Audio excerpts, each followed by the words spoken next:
All right, guys, welcome in, welcome in. NFL Week 9, we've got, of course, the late window underway, but we do have some early, the final seconds of the early window, still finishing up here. The Bengals versus the Bears in a high-drama shootout in the fourth quarter. Ayo, Caleb Williams has a chance to, I guess, unfortunately for Bears fans, now he has the chance to do something dramatic. There was, just a couple minutes ago, he had the chance to, I guess, do something undramatic and win a game in a boring, a non-boring, but, high-scoring fashion, comfortable win, good couple of scores, and now all of a sudden, Joe Flacco's been storming back. The Bengals are up by 1 point, 35 seconds left, and ayo, it's 3rd and 10. Oh, you hate to see it, chat. You hate to see it. There's a hat somewhere right behind. I didn't even realize there's a hat over here, but it's the perfect time. We need a hat to just like the stress and ayo, it is what it is. I mean, we just feel bad for Bears fans, and obviously the presence here in the Midwest, the Caleb Williams hype stories. This is, a good opportunity for him. Oh, he's running around, chat. He's going to get the first down, but there is one timeout, so they do probably going to have to use their timeout there. Yeah, he's kind of casually bringing it back to the ref. So, yeah, timeout.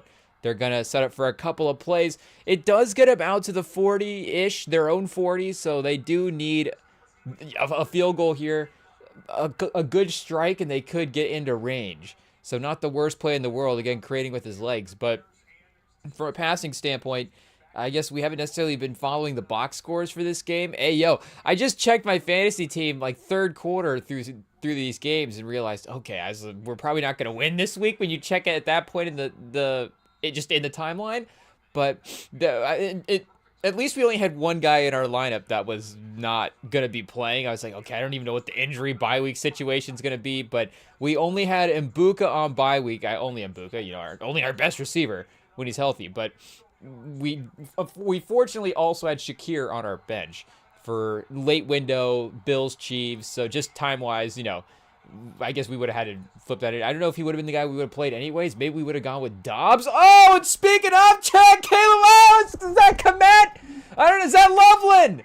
Loveland, chat. Getting our white tight ends mixed up, but Loveland gets in the end zone. Hey, yo. I mean, do you leave Flacco with 17 seconds? Unbelievable. Caleb Williams might be the best play of his career. Do we have to go back and look back at fourth quarter magic chat, the Bengals are defeated. Hey, yo, I mean, that would have put him to 4-5. I guess there's a lot of scenarios on the table still here. I mean, again, 17 seconds. We don't even know over the course of this game what's going to happen. But, hey, yo, unbelievable. Again, you think of all the fourth quarter things that have gone poorly for the Bears and Caleb Williams. The first thing that, of course, you think of is the Hail Mary against Jaden Daniels and that Washington team. But this is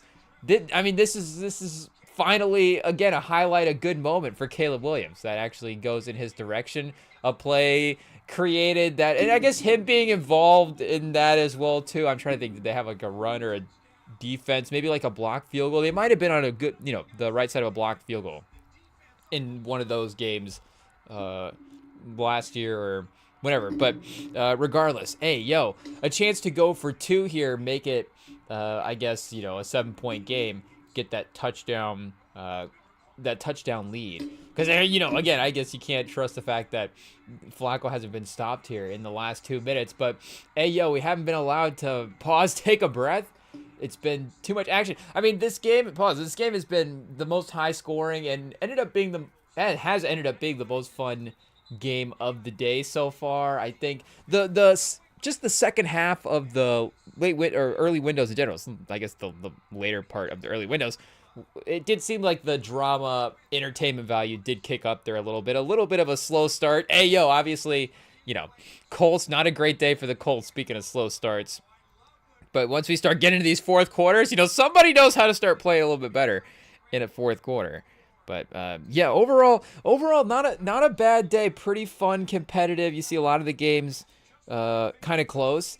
And this one here, I mean, 8 lead changes. We're over 80, 90 combined points. We can't do math, but are we going to hit 100 for the day? That will be crazy. But we do have at some point as well Bills Chiefs firing up in the late window. as the primetime game, as well as the red zone slate. And we do have a little NBA game as well, too, for now. We've got Pels Thunder, so it's already not worth paying attention to. Thunder are up by 20. So, yeah, I guess shout out to Billy Buckets. Hey, yo, he can, watch the Thunder and just ignore the Bears team for now. The Thunder, the Dodgers of the NBA, are they going to go back-to-back this year? We'll see. Is Shea the Ohtani of the NBA? I don't know what the rules of the comparisons are here, chat, but I don't know. Maybe you would say the sort of alien one-for-one factor. Hey, yo, like, what are we saying here? But, I guess we're going to obviously make the Wemby comparison is where we're going with the, some of the crossover things there, but just the uniqueness of the game. I think you would say maybe Wembanyama. I think the other, if we were going NFL, if you're a Jags fan, you're hoping Travis Hunter is the guy that's like plays both sides of the hits, pitches, whatever. But yeah, we'll have to see if I guess he becomes Ohtani. Did Ohtani have a tough rookie season? Do we have to look at Ohtani's rookie season? Hey, yo, maybe we should. Maybe we should shout out the Dodgers real quick for actually, winning the World Series. Probably, hot take, probably the most important most important sporting event of the weekend. I don't know if there's any, result from NFL Week 9 that is gonna equal that. But, or, college as well, too. The college week was one of those weeks that Ohtani, chat? How do you spell this guy's name? Hey, yo. This is what happens when you don't follow baseball. Oh, O-H-T. Okay, I gotcha. Names sometimes romanticized as Ohtani? Ooh, okay, chat. Hey, yo, I don't know what that means. I don't know where, his name is being romanticized at, but, shout out Ohtani. It is what it is. Obviously, maybe a legendary player in a lot of ways. Hey, yo. And speaking of gambling, scandals, hey, yo, chat, was able to win 2 World Series after that. So are the Blazers going to be back-to-back champions over the next couple of years? Tiago Splitter and Donovan Clingan? Hey, yo, is this a better move? Because there was the Chauncey, point guard, Scoot Henderson, sort of, they're going to build a franchise around Scoot, and Chauncey's going to be the point guard to lead the way. Joe Flacco, Hail Mary, oh, it's going to be about 20 yards short. It's intercepted. It was a good effort, chat. Hey, yo, shout out. It is what it is. Ultimately, I think it is probably a little bit better for the NFL that the Bears win this game, specifically for the fact that, Joe Burrow's not going to be probably playing this year for the Bengals. I guess, we'd have to remember what his injury timeline is. Is December the month, or is it through December and then it would be like January would he be returning? I don't necessarily remember, because there is a little bit of a difference there, of course. But regardless, in terms of impacting the season, definitely going to be much fewer weeks than some of these other guys. But just to, again, for Caleb Williams to get on the right side of some of these dramatic moments, I think is good for the league as well. I mean, just, having talented quarterbacks is good for the league. Shout out. Hey, yo, Flacco, we're not necessarily kicking him out at this point. We can't. I mean, hey, yo, like we're saying, he's playing too good. But shout out to the Bears for actually, I guess that was sort of the Blue Jays, if they had actually won, maybe. Hey, yo, I guess too soon. We're not trying to be, disrespectful here to the Raptors, or the Raptors fans. Hey, yo, the Blue Jays fans. We've made the mistake before. It is what it is. It's basketball's our primary sport, especially with the ones that would be involving Canadian teams. We don't have Canadian NFL teams yet. And it is funny, I guess, that in terms of expansion, maybe there is a little bit of a CFL agreement there, because you haven't necessarily heard of the NFL expanding into Toronto or whatever. And, it's not like they play international games there as well, too. You'd think that would be, I don't know if the obvious way or the obvious cities necessarily is, if that's the right way to say it. But you would definitely think that, again, just because of the fact that there are other major sports there already as well, too, that maybe if you're going to have other locations, that those markets as well, it would just make sense to kind of get involved into those markets. But, again, the NFL, I think, is looking to maybe dominate internationally and get footholds in places that the other sports kind of aren't yet as well, too, just in terms of actually team locations as well. I guess, hey, yeah, we're thinking, that'd be crazy. The expansion of the pause, but the NFL expansion would be definitely a fun thing to have happen with us, watching as sports fans at some point. But I guess Ayo, I don't know what we were going Dodgers there. Something about I know Ohtani, Travis Hunter, the Thunder. Ayo, it is what it is. Oh, Travis Hunter, Ohtani, was he struggling his rookie year? I guess it is what it is. 23. Okay, he won Rookie of the Year, so is Travis Hunter gonna accomplish that? And he is Travis Hunter out for the year now? Unfortunately, I know that he's hurt as well too. So is what it is, I guess, or not is what it is. But unfortunately, if in terms of his Rookie of the Year odds, just missing those kind of weeks is definitely gonna put a damper on that. 22 home runs though, and you see that he's definitely had more, but not a low amount. Just in comparison for what he has had as well too. Again, is he going to be the MVP of the league his rookie year? So if he gets into the 40s, 54 home runs last year, winning the MVP, it's like, okay, so half of that as a rookie doesn't seem too bad as well. Okay, at-bats. So yeah, I mean, he would have been lower at-bats. I guess, is there a batting percentage there? Of course there is, chat. Ayo, wouldn't have been, I guess, too far off. I don't know if he's necessarily a batting percentage guy, though his on-base percentage, I guess, is not bad. Again, I guess I don't know what batting percentage, but I guess he hasn't necessarily led the league in that, but he's obviously led the league in all the other hitting stats, so, we're not going to try to sit here as not a baseball fan and say, hey, is Ohtani actually not as good as people say? But, yeah, I guess the point being, he was pretty impactful right away. And, those Angels team as well, too, that was the whole conversation was, obviously Ohtani's playing so great. We need to get this guy in these high-level moments. So I don't know if we're having that dialogue with Travis Hunter where it's like, oh, man, this guy's just tearing up these Jags games and we need to get this guy on a winning team. That would be, obviously, more fun, unfortunately. But, there's still a chance. There's still a chance. We didn't need to turn this into a, hey, where's Travis Hunter? Because we're definitely still pro Travis Hunter here on this pod. But he would be one of the guys that would have the easy, I guess not the easy expectations to be compared to Ohtani, but the path to be a guy that has that kind of, on the field impact in the sport, if that makes sense. Because I do think that, well, not I do think, I'm sure baseball people could inform us as well too, that, Ohtani is probably a little bit more of a superstar for baseball than maybe Travis Hunter could be for football. Though, for college, he was obviously he won the Heisman, and there was, the season that he was having, make no mistake, it was pretty incredible. And I think the fact that, we go back and think of the race as well, too. It's like, who was he competing against? Travis Hunter, the name just from that season, and the fact that, again, he was playing the two-way thing is still a thing that you remember from that season as well, too. So it's not like I go back and just think, oh, well, but that guy's season was just this level that I guess Gene T would have. I was trying to think who was the other guy in the stats, and Gene T was the other guy as well, too. And, make no mistake, again, unbelievable season. But still, it took me a second. So, that is a credit. And I think looking back, definitely proves that the Travis Hunter vote was definitely the right vote for sure.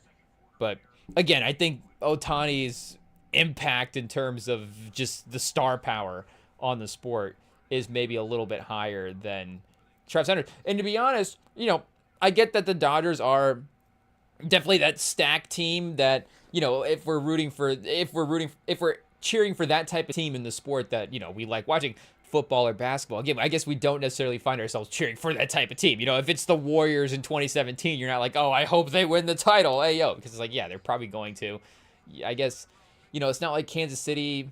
Situationally, they felt like that team, I guess, roster-wise, and they should have been respected a little bit more in that way with Mahomes and Kelsey and Chris Jones at the peak of their powers.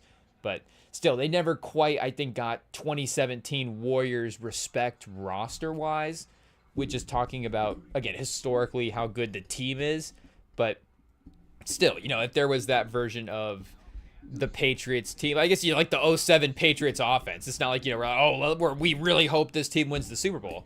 But as an outsider looking in, and, again, not being a baseball fan and just we're like, okay, we're just gonna kind of randomly follow the baseball playoffs, and then if you're doing that as well too, make no mistake, the Dodgers are getting a lot of the primetime games. It's like you're probably gonna be watching the Dodgers. There's just gonna be a familiarity that you develop with that team as well too. So it's like, okay, we're just unintentionally watching this team more than some of these other teams, and I guess they're also going through the playoffs as well too. But the fact that they were able to win that historic World Series game, and I know we talked about this when it happened because we were looking at the series being like, oh man, the Blue Jays now all of a sudden up 3-2 after that happening. The fact that that moment actually gets to live on in baseball history, I think, is pretty cool as well too. And I don't know if the 07 Patriots had necessarily, the undefeated season would have been, make no mistake, an amazing thing to have had happen, and just the greatness of that offense being, solidified in that type of way, just it would have been definitely fitting for sure. But it didn't necessarily have like as a highlight thing, or as a, just to get it for like telling the story of football. Like, you would definitely mention the season and how dominant it was. And there is, again, just great plays of Randy Moss just toasting guys and being wide open and Brady dotting him up. And it's like, okay, these guys are unstoppable. But the dramatic moment, it went to the Giants in that game. And it went to the helmet catch. And if, you have the helmet catch and then Eli's not able to find Plexico Burress on the next plays, and, they're not able to convert the touchdown and get the lead and all the different stuff, it obviously is still a great highlight, but it doesn't quite have the same weight of it being that historic moment of, oh, this is that Super Bowl winning level play. And again, in the moment, if the Patriots had the helmet catch, we would have been like, that's ridiculous. They get all the good breaks. I can't believe this is happening. So maybe this is us maturing as a sports fan as well too.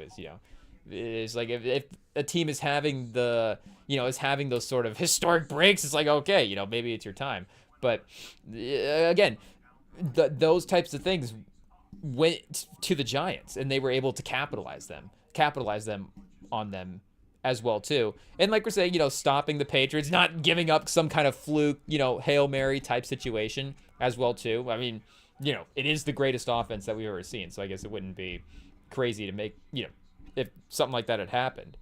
But the fact that they did have that historic thing happen for them, and the fact that again gets to live on as like they had that game, they had that win, and that led to them winning the World Series, I think is a cool thing for baseball. And I get that the Blue Jays team was fun as well too. Vlad was having a great postseason. I think there's a couple, I guess he's the name. I'm sure there's other guys. Well, I'm not sure, but there could have been other guys stats wise that were tearing up the postseason. And there was actually one guy as well too, because I think people are gonna, and I was scrolling through Instagram, like the highlight that one of the highlights that is gonna live on is gonna be that out at the end of the game, because I did turn on the last couple of innings where we're watching college football, Fox with the streaming stuff, we've complained about it before. I guess the YouTube TV and ESPN is having their difficulties right now, but as Sling TV guys, I guess for us, Fox Sports has been the one that has been out of the rotation. So we weren't necessarily watching the whole thing live, but we did tap into a live. We did find it, I guess, a channel that was playing it. Wink, wink at you. And we watched the last couple of innings, and then when it went into the 10th inning or 10th, 11th, when it went into that last inning, it stopped working. So we didn't see them actually win the World Series, but we saw them make the little bit of the final push there, and then that play that we were going to mention where they were sliding into home plate for a chance to win the World Series, and the Dodgers got the out, and it's just like this, inches away from being a run and them getting the win. But when they were at bat as well too, I think after that maybe there was a guy that hit a pop fly. I'm trying to use baseball terms here, but he hit a fly ball out into center field, and then it was the center fielder running over, and he ran over the left fielder to try to get the catch, and did get the out, and they were able to ultimately extend the game and win the series. But that guy almost getting the hit off of Yamamoto as well too, I think is like a underrated almost type of play that, again, I'm not putting it in the the historic play that we wish would, I guess, live on in history type of moment or whatever. But it was, I guess, an underrated, like, oh, again, people are going to be like, what if this had happened? But it's like, well, what if that play had not necessarily, not if the guy had not caught it, but what if the guy had actually just, 3 more feet and then it's over the wall? And I guess I don't know exactly what the distance was there, but, it's basically a hit that's good enough to get there. And they had mentioned his stats as well, too. They were like, in the game, he was 3 for 4. I forget what his name was. It was Ernie something. Shout out. I guess I remember the Ernie part. Hey, yo. Just because Ernie Johnson, right?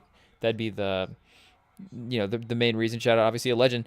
But yeah, he got they were mentioning that Yamamoto, in a lot of the Dodgers pitching, I think that was a little bit of outside of Yamamoto, and Ohtani, I think, rested. They were not necessarily the strongest there. I guess Ayo again, just from maybe what we heard people say. I don't even know if that's correct, but they were saying that, Yamamoto was pitching on some short rest on that game. I mean, again, as well as Ohtani too. But by the time we returned the game on, obviously Ohtani was out, and I don't know if he was struggling early on, and that's why the Blue Jays were up as well. But they were like, okay, this guy is hitting at the pace that he was, and the fact that Yamamoto maybe wasn't at full, just full rest, full whatever.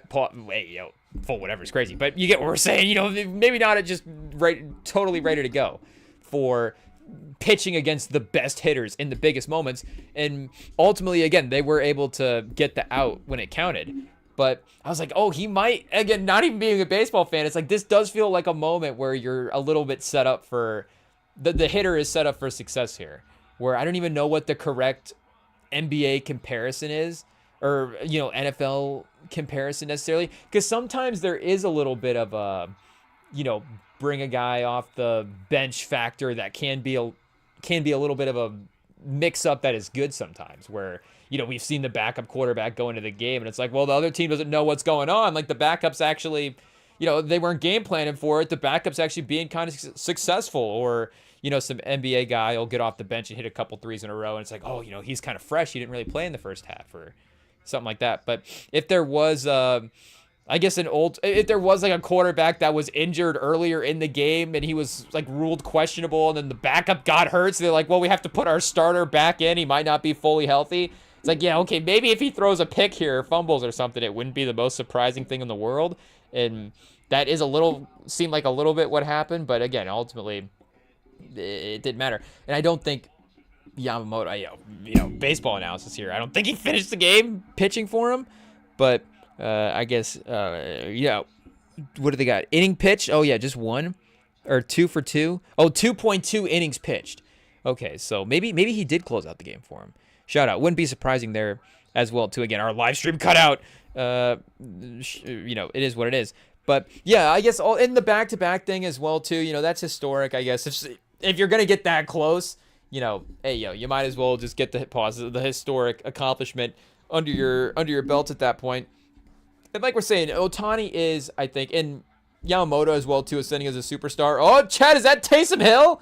Hey, yo. The Saints didn't have to play Taysom Hill when Rattler was at quarterback. They might have Rattler back out there in this game. I don't know. But, yeah, there is a little bit of a likability to some of these Dodgers superstars where, yes, they are that overpowered team in a way, and they still also have Mookie Betts. I don't necessarily know if he was the same type of stats guy, because I think, it's like, hey, he struck out in this game, but I don't know if it was necessarily like, it didn't seem like the announcers were given the vibe that it was like, oh, Mookie Betts is up to bat, here we go, whatever. Again, that guy for the Blue Jays that we were talking about that got that hit into center field, there was a little bit more of like, what's he gonna do at this at-bat kind of vibe as well too. And again, maybe that's pitching, but regardless, and that Warriors team, again, with Steph and Clay, like those guys were definitely super likable. But the problem was, Durant and Draymond, not to say that, hey, those guys were unlikable, but, Durant definitely, or,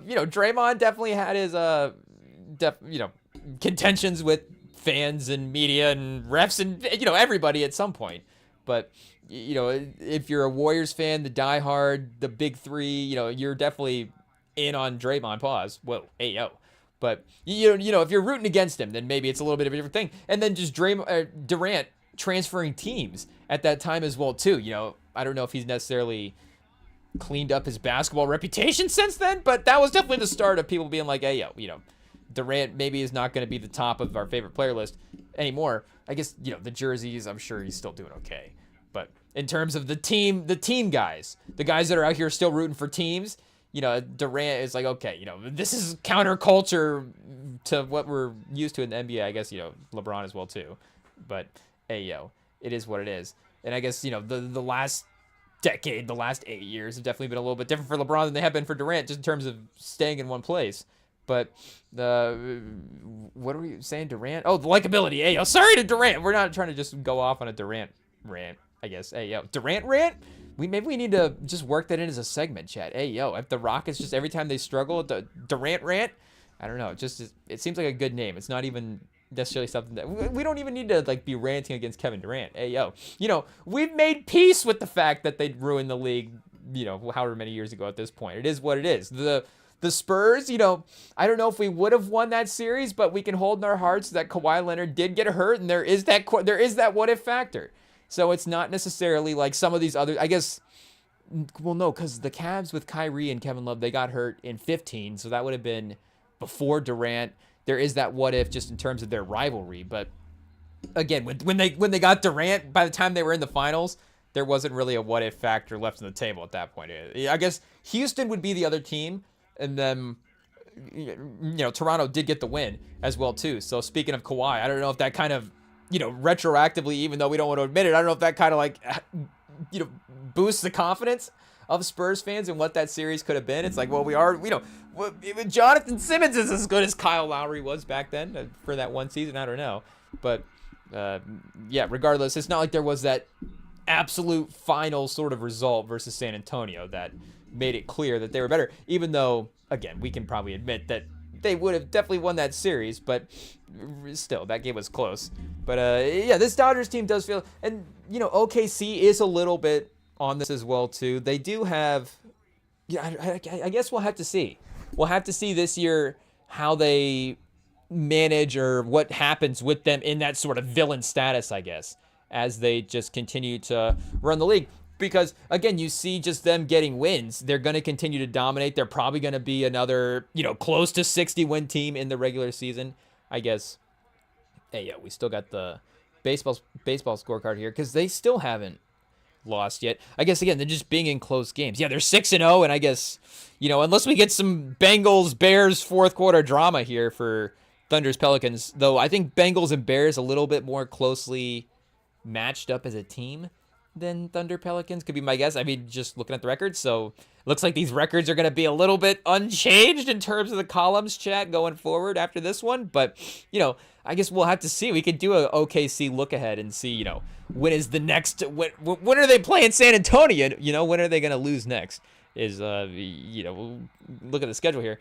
But, yeah, they're going to be, again, that sort of same terrorizing type of team. And the newness of it last year, yes, again, in the regular season, it was, like we're saying, it was clear that they are the most dominant team. They're going to continue to win all these games. Shea is awesome. The foundation of the team is a scary just build going forward. They could be dominant. But, we still had to see it in the playoffs for us to actually, figure out what that team was, just see what that team was going to be at historically. And, again, they are a scary team. The defense is awesome. Shea's scoring is undeniable at this point.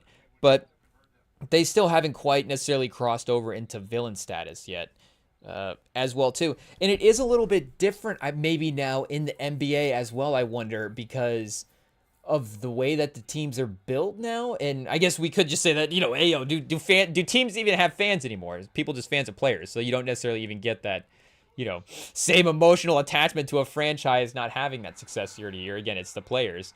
But the fact that OKC was so, organically built as well, too. I don't know if that's a pause, but, we all know that Golden State, had those weird factors that went into that team being built. And I guess like Kansas City, of course, they drafted all of their guys and stuff as well, too. And ultimately they have crossed over a little bit into that villain status, make no mistake. So if OKC continues to dominate, I guess, the Kansas City correlation could be, it would make a ton of sense because Kansas City was fun for a lot of years there. So if Kansas City was still more fun to watch, then maybe, we wouldn't hate them as much. I don't know.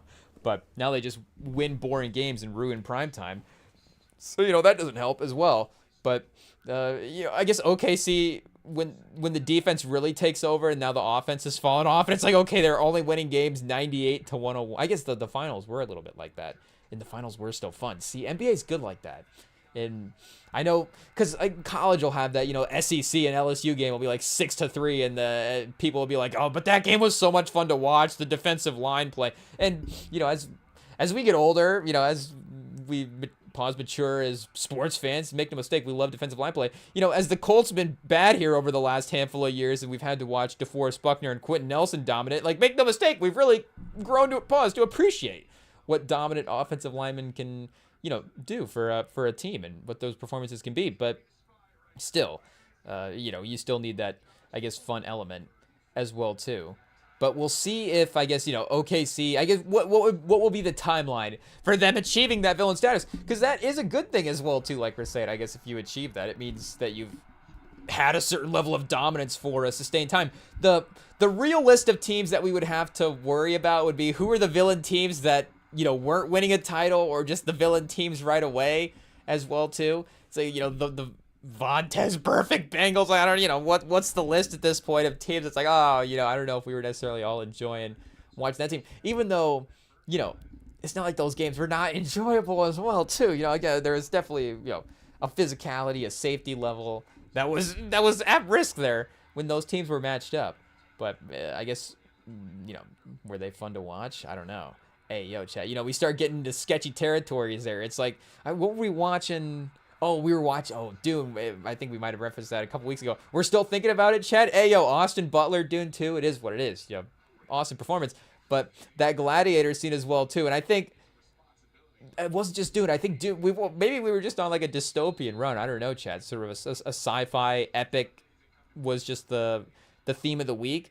But it was like a Dune Mad Max type of week. But it's just funny watching, I guess, you know, not necessarily funny, but you get what we're, you know, from a movie, if we just thrown out a term standpoint, the aspect of like all the people, like the civilian people just cheering everything on throughout the course of these movies. Like you got everybody in the arena in the Dune. And the Dune arena, I feel like is a pretty good arena as well too. I don't know if we go pull that scene back up, and you know, I don't know if we're allowed to rewatch that. But the Coliseum, you know, definitely impressive. Like the real Coliseum is, you know, obviously a work of art, architectural wonder. But in terms of capacity, I do think that it is still, you know, hasn't necessarily surpassed modern capacities. You know, dude, I think maybe the capacity of that arena, that Coliseum, was a little bit more than maybe some of the ones, or, you know, 100,000 in the, maybe, what is the capacity for the Roman Coliseum? Hey, yo, chat. I don't know if this is, but that's just, you know, learning about historical, you know, architecture and stuff like that. Capacity. Let's see here. I don't even know what the seating situation was like as well, too. How did they sell tickets? Was there a box office? Approximately 50,000, 50 to 80. So yeah, see, it was like a modern NFL arena, and you can kind of see it, you know, again, just kind of eyeballing it as well too. Like you can see it's got a good college, you know, some college football games. The Coliseum would be pretty cool. I guess, you know, the Rose Bowl does have a little bit of a, you know, architectural vibe to it. There's some good, I guess, what do you call this? Roman architecture? Hey, yo. Like there's some good Roman architecture, or just maybe not Roman architecture, but even some of the, you know, like whatever you get in London, or some of like some of the architecture that's in Chicago as well too. I don't know what that's necessarily called. Some of that 18th, 19th century, I guess 19th century would be like 1800s. Some of that 1800s type architecture that's still like kind of fancy, but I don't know if you necessarily, again, like call it Roman. Maybe it would be like a Greco-Roman type stuff as well too. Are we gonna have to take a tour, chat? Hey, yo, we might have to go to Chicago and take an architectural tour. Are we officially washed, chat? It is what it is. I guess we can just look it up and do it that way. Pause. Oh, it's Stafford to Puka Nacua. Whoa, Stafford stats, chat. Hey, yo, I mean, it is the Saints, but he's starting to get some of that MVP buzz a little bit, and I mean, it started, you know, making sense in this kind of performance. You know, the week-to-week narratives as well too. It can just be, you know, it can't just be who wins the week, but obviously, you know, hey, yo, you don't need us to tell you, but it can help with what we're talking about the storylines. And you just get the random things like, the Eagles on bye, so we're not going to see Philly this week. Obviously the Lions, not necessarily the most successful performance today. So, Stafford has a chance to sort of elevate himself. And I guess Tampa, like we were saying earlier, as well on bye. So, is he going to, I guess odds-wise, ascend? We just still have the picture of the Roman Coliseum up. Hey, yo, Chad, shout out to football. It is what it is. I guess we're not, like, what claims is he making over here? Forget where we were going to go with that. But something about, there's just something about the people cheering in the Coliseum, and then when, like, Immortum Joe is in Mad Max, is like it started that movie, like, we're taking out the rig, and everybody's just like, yeah. So, I guess, they're getting resources, and they, need to do whatever for the water. Again, I'm not trying to, downplay a situation. Hey, yo. But just especially in these sci-fi movies, when they just, like, overkill the amount of people, it's like a galactic scale. So I get it as well, too. But it's just like Immortum Joe's just got like 7 million people out in front of the thing. He's like, yeah, with the Coliseum. So I don't even remember where we were going at that point. But, hey, yo, shout out to the Coliseum for holding 80K back in the day. Pretty impressive. Maybe, man, Chet, hey, yo, I forget which early window which early window was like Mad Max. Definitely Fury Road. Definitely the last 2 minutes of Bears-Bengals as well, too. Is that the witching hour, chat? Do we call these games like Fury Road when they go into the last 2 minutes? It's just like teams just riding through a dust storm trying to get through these games. I mean, when you got Caleb Williams as your quarterback, chat, hey, yo, I don't know if Caleb Williams just, like, I got a place in Valhalla. He's just charging into these games. I think Bo Nix is maybe a little bit of they're waiting in Valhalla performance, just type of guy as well, too. I don't know if I just feel like we have the most emotion about the Broncos performance today, and maybe just the most, and I guess at the end of the day, what's different from the Broncos, but that's kind of the point as well, too. And again, I guess maybe it's just the buildup of week to week of it's like, okay, every week it's going to be the 3-quarter disaster and then the 4th quarter turnaround, because I guess also speaking of Bengals, Bears as well, too, that was the primetime CBS game here in the Midwest where we were at. So we had that game on the one mini TV, and then we had the red zone on the other one. So we had, of course, when they were cutting in the first 3 quarters back and forth from that Broncos game, and then we had the Bengals game on the other one. I'm watching Joe Flacco over there, and I guess we could look up his stats as well, too. He's had just a very impressive season, especially, considering his age as well, too, and where he's been bouncing around. But I'm like, should the Broncos have done the Joe Flacco trade? Like, if he was on this team, could they win the Super Bowl with Joe Flacco as their quarterback? And, we've obviously, we checked the tapes. We've been kind of pointing out at least over the start of the year, we definitely went away from it when it was like, okay, this is not turned out well. But we were tracking the Bo Nix PFF grade there for a while, and it was like, oh man, they actually have him, there's nobody below him on this grading system. What's going on here? Like, we're definitely, like, he's definitely missing some throws. I don't know if potential-wise he's like the worst quarterback in the NFL as well, too. But, I mean, through the first 3 quarters, I don't know if that claim is necessarily not true. I mean, the Texas defense is, a really tough defense, if not one of the best in the league. And, especially before Stroud went out as well, too, just as a team, a little bit more of a scary team. But for Bo Nix to struggle, again, against that, against the quote-unquote best defense in the league, like that blanket sort of statement is not necessarily surprising, but watching that game as well too, and again, not necessarily watching the full game, so it's a red zone, they're cutting to a lot of the good plays, it's sort of the dramatic good play bad play variance, but it did seem like there was a lot of opportunities when they were cutting, and it's like, oh, Bo Nix misses this throw on a 3rd down, it's like, oh, that guy's open, yeah, maybe he had to run around a little bit there, but he kind of had time. And, again, if Flacco, I'm not saying Flacco against the Texans defense, he might have played the Texans already, to be honest. Again, I don't even know what Flacco's record is at this point with the 2 teams that he's been on. But with just his quick decision-making and overall accuracy, you would think that he would be able to capitalize on these opportunities a lot more, at least play to play. And again, ultimately, they're winning these 4th quarters. They're 7-2. I guess it doesn't matter. But from a playoff sort of competitive standpoint, and, it goes to the fact with what happened in the Colts-Steelers game, as well too. And like we've talked about from a Colts perspective, but it makes, you could say it, the same thing from a Broncos perspective. Both those teams are kind of looking at the same situation of balancing the roster with the quarterback spot. But there, you look at the AFC and you just go, who is terrifying us in the AFC at this point? And the Bills and the Chiefs are going to kind of neutralize each other today. And 10-7 in the second quarter. We'll lock in a little bit here, I guess, and pay more attention to this game. It's a competitive, I guess, fun game to start. Not necessarily looking like both teams are playing bad with that type of score. But, regardless, it's like, okay, the Broncos have a path here in the AFC. The door is definitely open for them if they can get some consistency at the quarterback spot. And, proving that, again, I guess that they can clutch up against a defense like that and move the ball when they need to. Like, there, again, is some good takeaways about them winning against that type of defense. But through 3 quarters of just Bo Nix just miss, and that's, again, the frustrating part is missing open guys and missing opportunities. Not necessarily, again, to compare to the Bengals, Burrow from time to time on the Bengals. And, the Flacco-Burrow thing is definitely, a little interesting now watching. It's like, okay, Burrow, I don't know that there needs to be a sped-upness to the game as well, too, that needs to happen there. But, there is a, when we're, with the, now we've lost our train of thought again, Chad. It is what it is. But Bo Nix, he's got his, are we rattled? This is why we can't criticize a quarterback. It's like, well, you can't even make it through 3 quarters of a take. But I guess we'll try to Bo Nix and see if we can get the 4th quarter of the take right. But, regardless, it is, like we're saying, the dramatic nature is definitely there.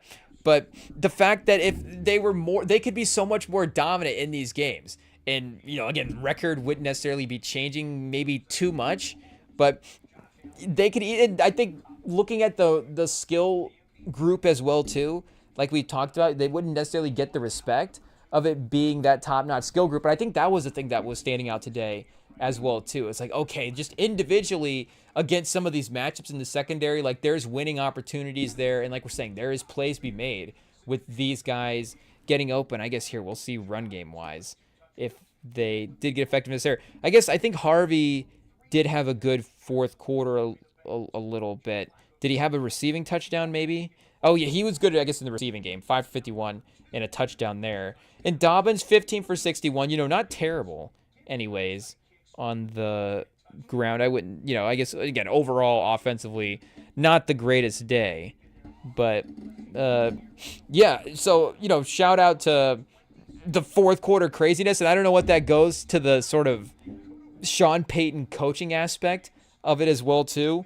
But again, just the frustration at this point with Nix is crazy. And we would get hesitant to just sort of directly just be up here being like, this is the experience of whatever is happening with this player. We like to definitely focus on the positive performances. There tends to be enough good players at a time as well, too. You can talk about them and not always have to focus on the bad, what's going on the other side of the scale.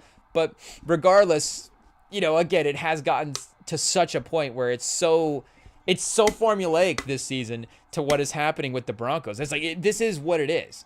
And I don't know if you can look at it, is the trade deadline tomorrow? It's not going to be like, oh, are the Broncos going to make a play to see if they can get a quarterback? But because the other problem is, you got Bo Nix on that rookie contract. So there is sort of that, future-ish thing. I don't know if you go, again, is he going to win the MVP in the next 10 years? But if you can go, okay, winning in the playoffs, again, if there is just consistency that does develop there, then it's a win to have that guy on the contract, and which is the timeline that you get as well, too. But there, again, the opportunity with the sort of gamble that it just is of having Bo Nix is something that you have to question. And I feel like for some reason I had heard on a pod at some point, maybe in the preseason, I don't even remember, but I feel like somebody had floated out a Prescott to Denver type of trade, or I don't know, did we cook that up on a live stream? I'm not even sure. But I don't know if that's the move, especially with Prescott, playing the way he played in his most recent game as well, too. It's not the time to necessarily be like, hey, is that the move? But he is just, I guess, if you can play Prescott for 3 quarters and then Bo Nix for the 4th quarter, can we make that work with the salaries? I'm not sure. But it is almost to that point where it's like, is there a 3-quarter quarterback that we can, that the Broncos can play? and then Bo Nix just subs in for the fourth. Because again, he is actually, and I think that's, there's a lot of problems and a lot of good things happening. It's just, it's craziness both ways. Bo Nix, the Agent of Chaos award for the NFL this year. I don't know if that's I feel like we can't necessarily say the Joker of the year. If we defined it a little bit more in the Joker villain parameters, then maybe it would make more sense. But, the Agent of Chaos is definitely a little bit more of a simpler way, I think, to describe it. Gino, chat. Ayo, Brock Bowers back. Gino now has a target. That's all it was. It was just Brock Bowers. It was the receivers, chat. It wasn't Gino. Hey, yo. But he's just going to walk. Gino has the irrational confidence to walk around like it was the receivers. And just be like, yeah, I wasn't actually throwing these picks over the last couple of weeks. I just need Brock Bowers back, and he can get 12 targets. He's got 3 targets early on. Oh, is that Mayer? Hey, yo. So just getting the tight ends involved early on. But, yeah, like we were saying, Bo Nix is also, when he's making throws in these fourth quarters, like legitimately making good throws. And on the touchdown drive that they had, he had even on the 2-point conversion, a throw over a defender that you're just like, oh, and he put that ball in right where he needed to pause, right where it needed to be.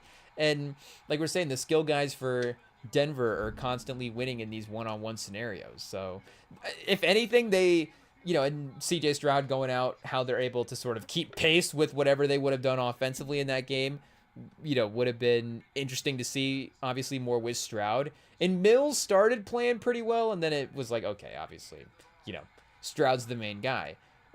But it was still a confidence booster, which is at least Denver just having the same type of win that they've had, and then it also be against a good defense as well too, is something. But again, Houston, just how good their defense has been, there is a pathway for them to be, also one of the best teams in the AFC. Like, it's so uncertain at this point. And I was looking, because of the way the Colts are playing, at just like some of this standing stuff, and trying to see some of this advanced stat stuff on Pro Football Reference again, be like, okay, well, now that the Colts have had the disaster game, what does that AFC competitive picture look like again? And Pro Football Reference has this simple rating system stat, and they did have Indy as number 1 in the AFC. I don't remember if the NFC number 1 had more. I think maybe Indy was number 1 in the NFL, but they had Houston as number 2. Yeah, so Indy in simple rating system, they have them at team qualify relative average 0.0 measured as simple rating system.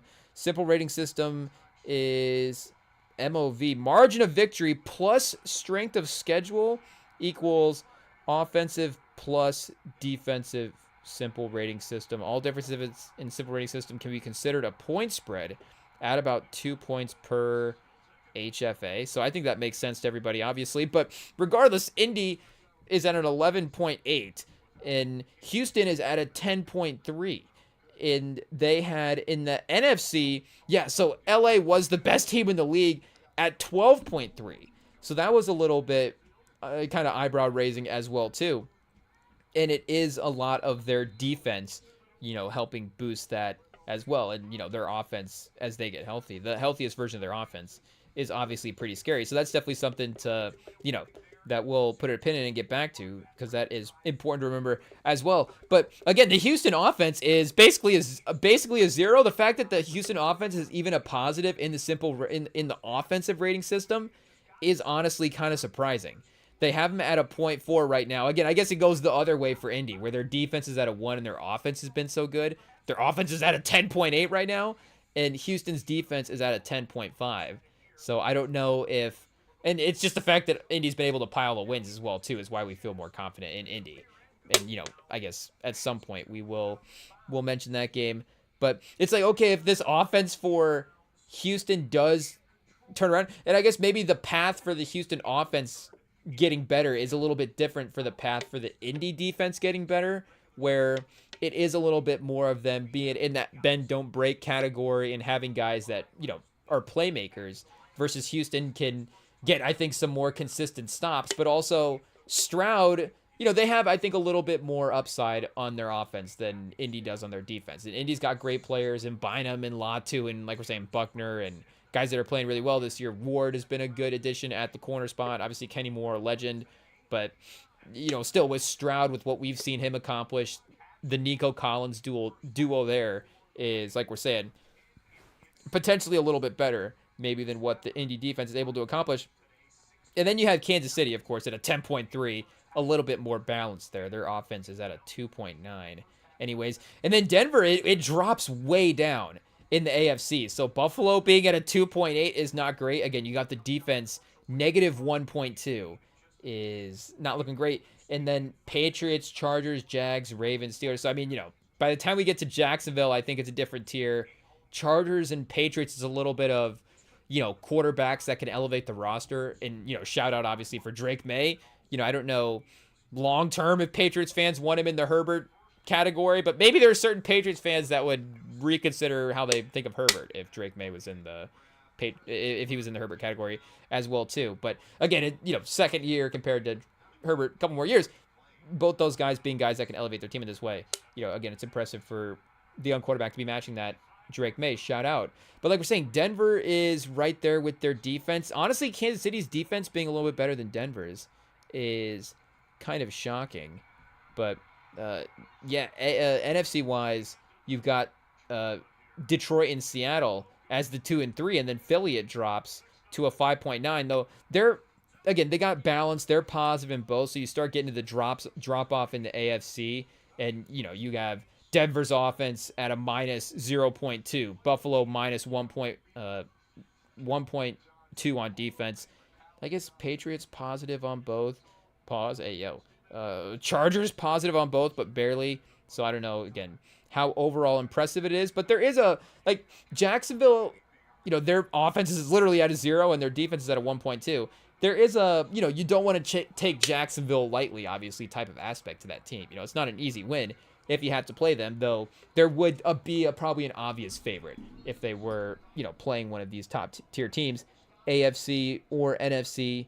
You see Packers, good balance, 2 on defense, 2.6 on defense, 2 on offense. Tampa, 3.7 to 1.1. Philly, like we were saying, balanced. Seattle, 5.8 to a 3.0. And Detroit, after today, not looking great. Minnesota was minus 2.3 and minus 1.8 offense and defense.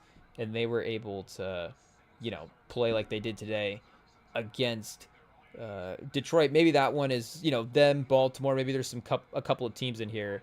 I guess the Steelers defense as well too, just being a minus 3.3 on the year. Where does that have in the AFC? So that has them. Yeah, it's Steelers, Ravens, Jets, Dolphins, and Bengals as the bottom 5 defenses right now, according to this. Below the Titans defense. The Titans offense at a minus 5.6. Now we're just reading these stats. I was gonna say, is that the worst unit? But it's not. The Raiders offense and the Browns offense is at actually a minus 9.6. The Titans was at a 5.6. I guess did I say 9.6? But 5.6 for the Titans, 9.6 for the Browns. Check the NFC here. Yeah, I think we're only in the 7s. Saints at a minus 7.3. The Falcons offense is the same as the Saints. I think it says something about the Falcons offense. And the Cowboys defense is the worst unit in the NFC. Who would have thought? Second worst unit in the league. So it goes, Cowboys, Browns offense, Cowboys defense, and then Saints offense, Vegas defense, Falcons offense. So Falcons offense is about as bad as the Cowboys defense. That is tough. And I don't think they ended up winning today against the Patriots. I think the Patriots won. I was going to say pretty comfortably, 24-23. So that game ended up being a little bit more dramatic as well, too. They cut to one play where Penix just chucked up a 40-yard pass. Drake London was just making up for every Penix throw in this game. It was crazy. Again, the drama of that Cincinnati. Chat Mahomes, risky pass. Bills defender almost getting the pick there. Is that Bishop? Cole Bishop? Shout out. We've got the flag. 14-10. We said we were going to lock in, and now, 5 more minutes have gone by. And I don't really know what plays have happened since then, but that one was exciting. Chat. It is what it is. But, they cut to one Penix play, and he was just flinging up a 40-yard pass, and Drake May's hauling it in with one arm, and then they were in the red zone. They're like, okay, we're chucking it up to or did I say Drake Mays? Hey, yo, shout out to Drake Mays, playing receiver for the Falcons as well, too. But Drake London. Hey, yo, a Drake versus Drake matchup. Is this the Drake impact? I mean, I don't know if this is a hot take here. This is, again, sometimes I'm a young guy here, so sometimes, it takes me a second to, I might not always draw conclusions correctly or quickly. But is this the Drake impact for the naming thing? I don't know. It will be interesting, I guess, to see the Kendrick impact as well, too, because, of course, there's that retroactive, not like, oh, was Kendrick better than Drake commercially? But, we go back and it's like, Kendrick was, a superstar especially, in the hip hop world as well, too. Every bit as high level as Drake was, even if Drake had, a little bit of that, extra sort of pop element star as well, too, with some of the hits that he was dropping. But I think ultimately looking back as well, too, it is probably just, and, with respect to Drake's career, the consistency that both those guys dropped at, because, Kendrick did have the times when he was stepping away from the game and not being as consistent. And that's, when Drake was winning all of his titles, I guess, if we were going to put it into sports terms. But regardless, I don't think you quite see the Kendrick name in the same type of way. I guess, we don't have a star quarterback named Kendrick or a receiver yet. So when we start getting all pros, because I was thinking like NBA, Kendrick Nunn was the first name that I thought of just for athletes in general. Here, should we see? I guess Eric Kendricks. Shout out. Oh, Kendrick Bourne. But yeah, see that guy's been around as well too. I wouldn't say Kendrick Bourne was named after, Kendrick Lamar. He was drafted in 2017. So yeah, when was Kendrick Bourne born? He was 1995. So, he could have been named after Tupac. He could be, imagine, Chad. Hey, yo, imagine I would say the guess, but, it is what it is. The guess, if you just, like, randomly in 95 named your kid, you're like, Tupac's obviously popping off. I guess, what do we got, August in 95? So, what day did All Eyes on Me drop? Hey, yo, we're bad Tupac fans. Should we? No. I guess, that would have been 96. Hey, yo, so wait, Me Against the World would have been 95. I think that would have dropped already, because, yeah, we did the anniversary listen to that earlier this year, March 14th. So yeah, if they're like, oh man, Tupac's third album, I guess some of the movies, if they're just like, we're gonna name him Tupac or Kendrick Tupac Bourne, that would have been a crazy, and then obviously, Kendrick as well too, emerging after that would have been a great guess. But so I guess, do we need to look up Drake London's middle name? Is it Drake, pause, big X the plug, London? I don't know what the guess is. They don't have middle names on Pro Football Reference. Hey, yo. Basketball Reference, of course, leads the way. Hey, yo, in terms of information, shout out. Maybe it's good. I don't know how much, we need at a given time. But still, I guess could be something to learn if there was some good guessers there as well, too. But, yeah, I guess we're going to see Kendrick for the NBA. As well, I guess you haven't necessarily seen a crazy, and again, obviously, hip hop is, a little bit newer than some genres, but you still haven't seen, like, from a naming aspect, I think it being great, and maybe it is a little bit more, I don't know if it is like that, for some reason, people that are, into athletics, following athletics, they're going to name their kids after athletes, they're maybe a little bit more athletic inclined, their kids are going to be athletes.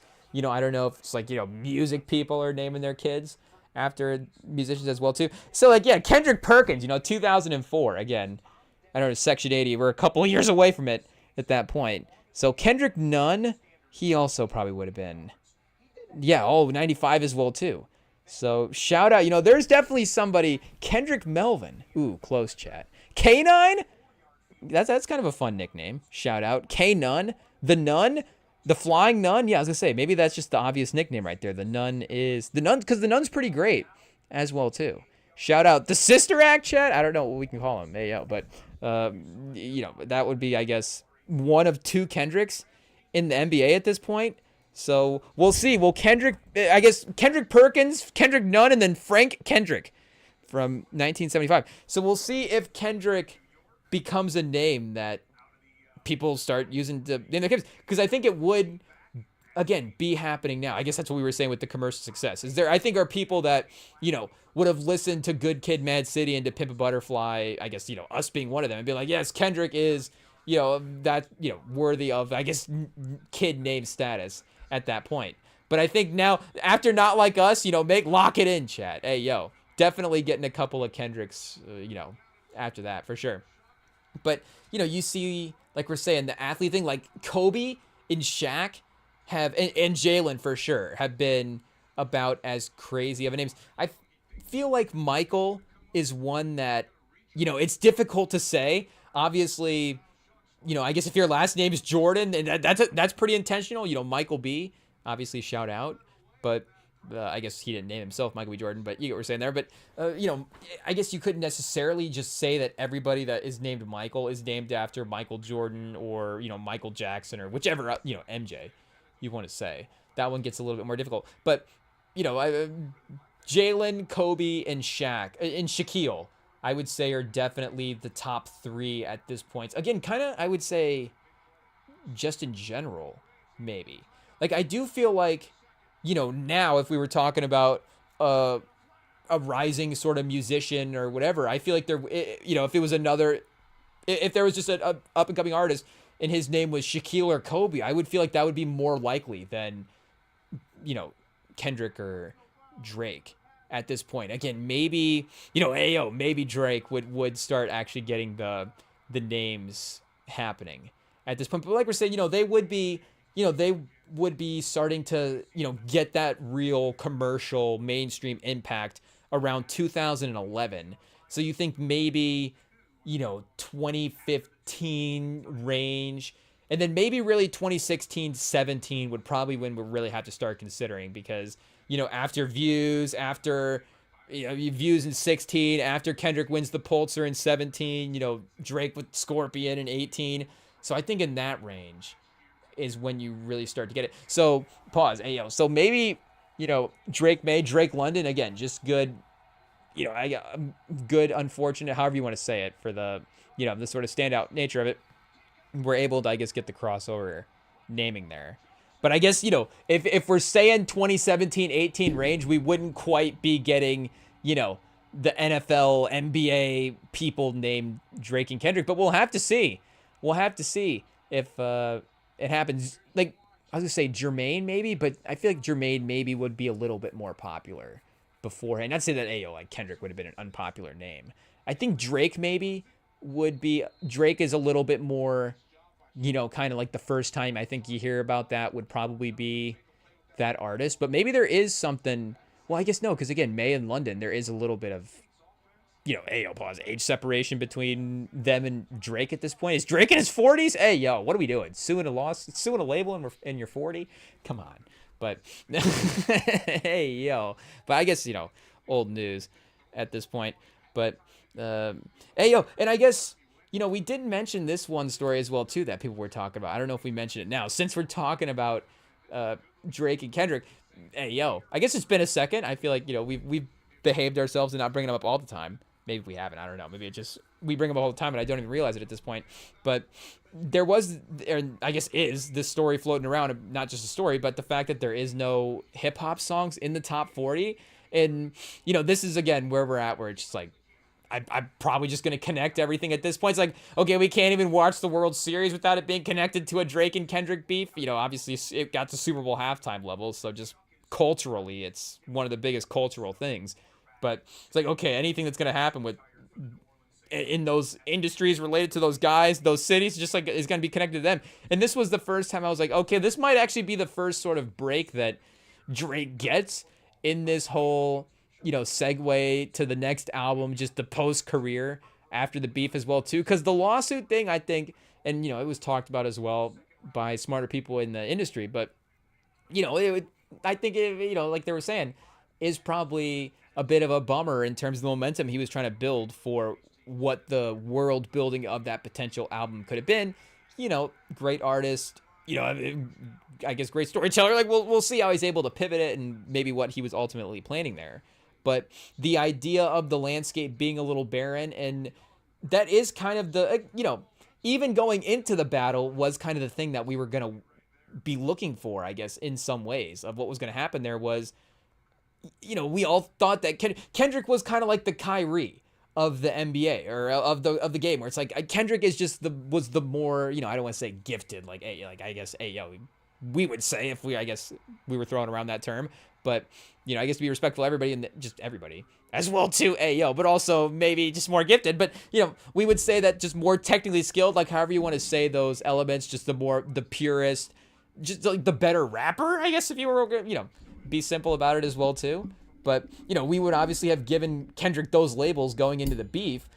But would Drake have been, would he have dropped the quote unquote hit that would have just captivated everybody, been too catchy, whatever? And then ultimately, we know how it turned out.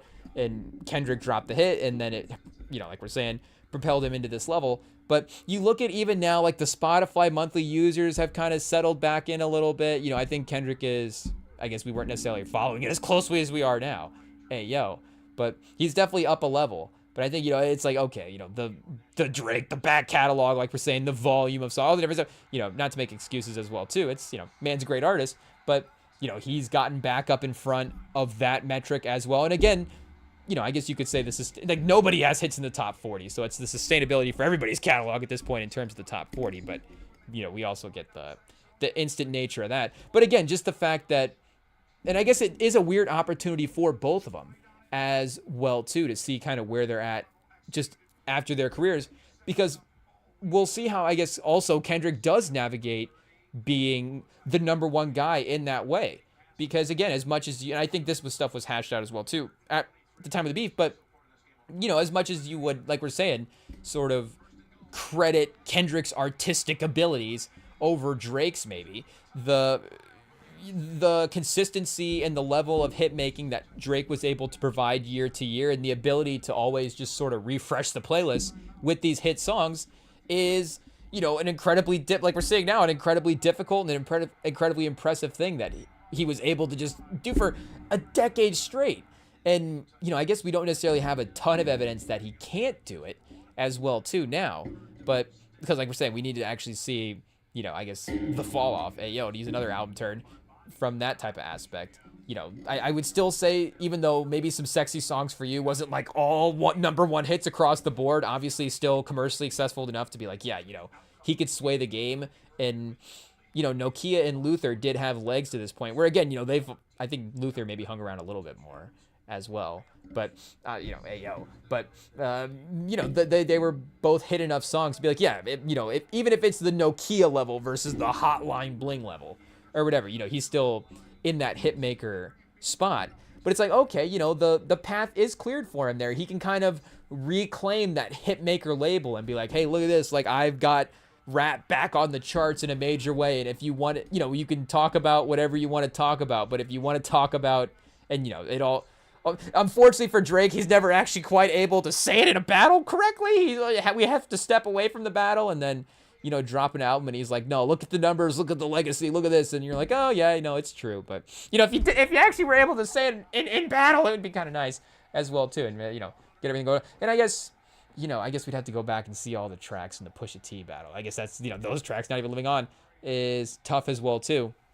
But it's not like he again has ever necessarily performed poorly as well. I guess he has individual like Heartport's Part 6. I don't know if you would necessarily say in the beef, well, I guess with the lawsuit and stuff, that all kind of works in. So unfortunately, the totality of the moves, maybe not the best performance we've ever seen in a beef. But again, I think maybe technically on the mic performances of the songs, he was still, again, proved that he's a great artist. Family Matters is it's a great song.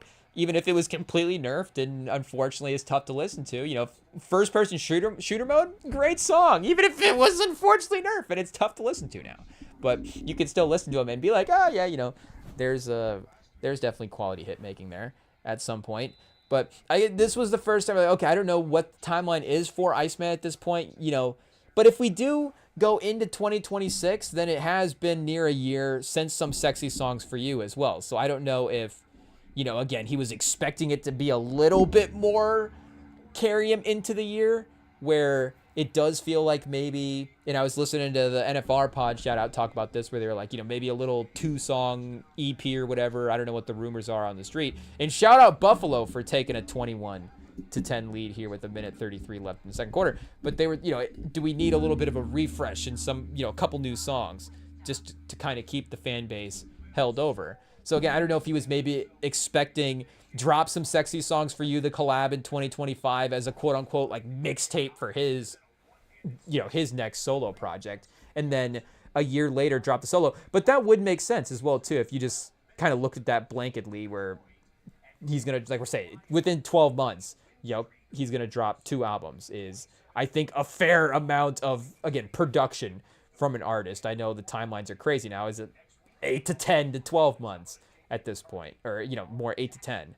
But if we do, and I guess maybe if he drops in January, again, we would still even go 11 at that point. But I think that would be a fair amount of time in between projects, even though you still start to go time away solo project from the battle as well too is, some different math into the equation. But again, I think you have to include the Party Next Door album into that. He is talking about that stuff. There is a Drake run on that album. Again, obviously, he's a major part of it. So, it has to be just in his timeline in that type of way. But I was like, okay, he can at least, mention that as as a real thing. And there is proof. Not to say that, there weren't other songs that weren't as successful. And it's clear as well, too, that just in the timeline of dropping new music, like we saw when the time for a lot of the new music was in hip hop. So maybe just the, like we're saying, it also could do with the scheduling of the music drops more so than just the music that we're getting as well.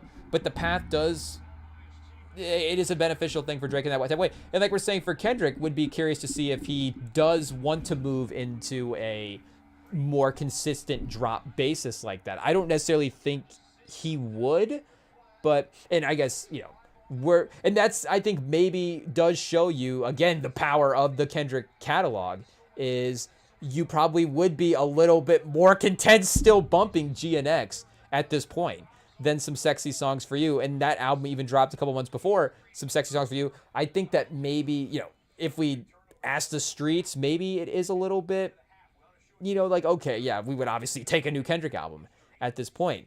But if you had to choose one, of course, you're probably choosing GNX. And still, it, I think, still has a enjoyability to it, a freshness to it that all of Kendrick's catalog does. That you're just like, yeah, I can just kind of play this album over and over again and kind of never get tired of it. And yes, you can. I'm not saying you can't do that with the classic Drake, classic Drake albums as well too. And it again is a little bit as well into that, like we're saying, that storyline of we want to see that full Drake, pause. Hey, whoa, we might have already seen that, chat. Hey, we want to see the complete Drake project, the solo album. And like we're saying, that's not necessarily a solo album. GNX is a solo album, so there is a difference there. But regardless, if he did, I guess, point being, he could definitely dominate as well. Hot take. Obviously he dominates even when he doesn't drop every year. But it would be, I guess, also just interesting to see if that would be, if he wanted to just completely neutralize Drake in that way as well, too. Because, again, he would, if Drake does drop, I think, unless the music is really bad, it would be maybe more, how long does the music chart for? But when he does drop, it's going to, do well. People are going to listen to the album. We want to hear it. We want to know what he's going to say. We want, new Drake music. And just the sort of, not necessarily, I don't want to say the standard of his last albums, because we do I will go back and bump For All the Dogs as an album, even if it's maybe not viewed as, again, like a classic Drake project. But there is just sort of that, are we going to get that? Because again, with GNX, you could kind of say it's a classic as well, too. So again, it's just obviously a better album, and the legs for that, it's going to get nominated, all those different types of stuff. But if he just wanted to completely be like, if Kendrick wanted to completely just take away the pop aspect from Drake as well, too, or the chart dominant aspect, and just compete with him year to year in that way, it would be a fun next move for Kendrick's career. But, who knows? Maybe the end of 2026 would be the newest, because that would be 2 years. That would be 2 years, because he dropped it in did he drop it in August or October? But it was like the fall, September, August, September, October. It was that second, third area pause. I don't know. You know, I feel like it was in that time. I guess we could literally just look it up, Chad. Sometimes it takes me a second to dial in. Oh, speaking of, it says 4 for 4 on the clock. So album talk. Hey, yo, shout out. But, oh, November. Hey, yo, I guess it gets spooky in October as a bar, not necessarily the release date. But, yeah, so November 22nd. So if he did drop an album late 2026, that'd be like a little less than 2 years. So I would say, you know, for Kendrick, it would probably be like maybe spring of 2027 at this point, if we're just kind of projecting on what the timeline has been for some of these albums as well too. But I guess, you know, T-Pap, and he dropped that. No, that was like 2 years between those albums, I think. And then, you know, he took the break off for Mr. Morale. But I guess he did have the run of T-Pap, Damn, and then he had Black Panther as well too in 15, and then I guess Untitled, Unmastered. So he did go 15, 16, 17, 18 drop albums, at least dropped a project in each one of those years, even though, again, like his 18 kind of the Some Sexy Songs for You version of that in the collab project.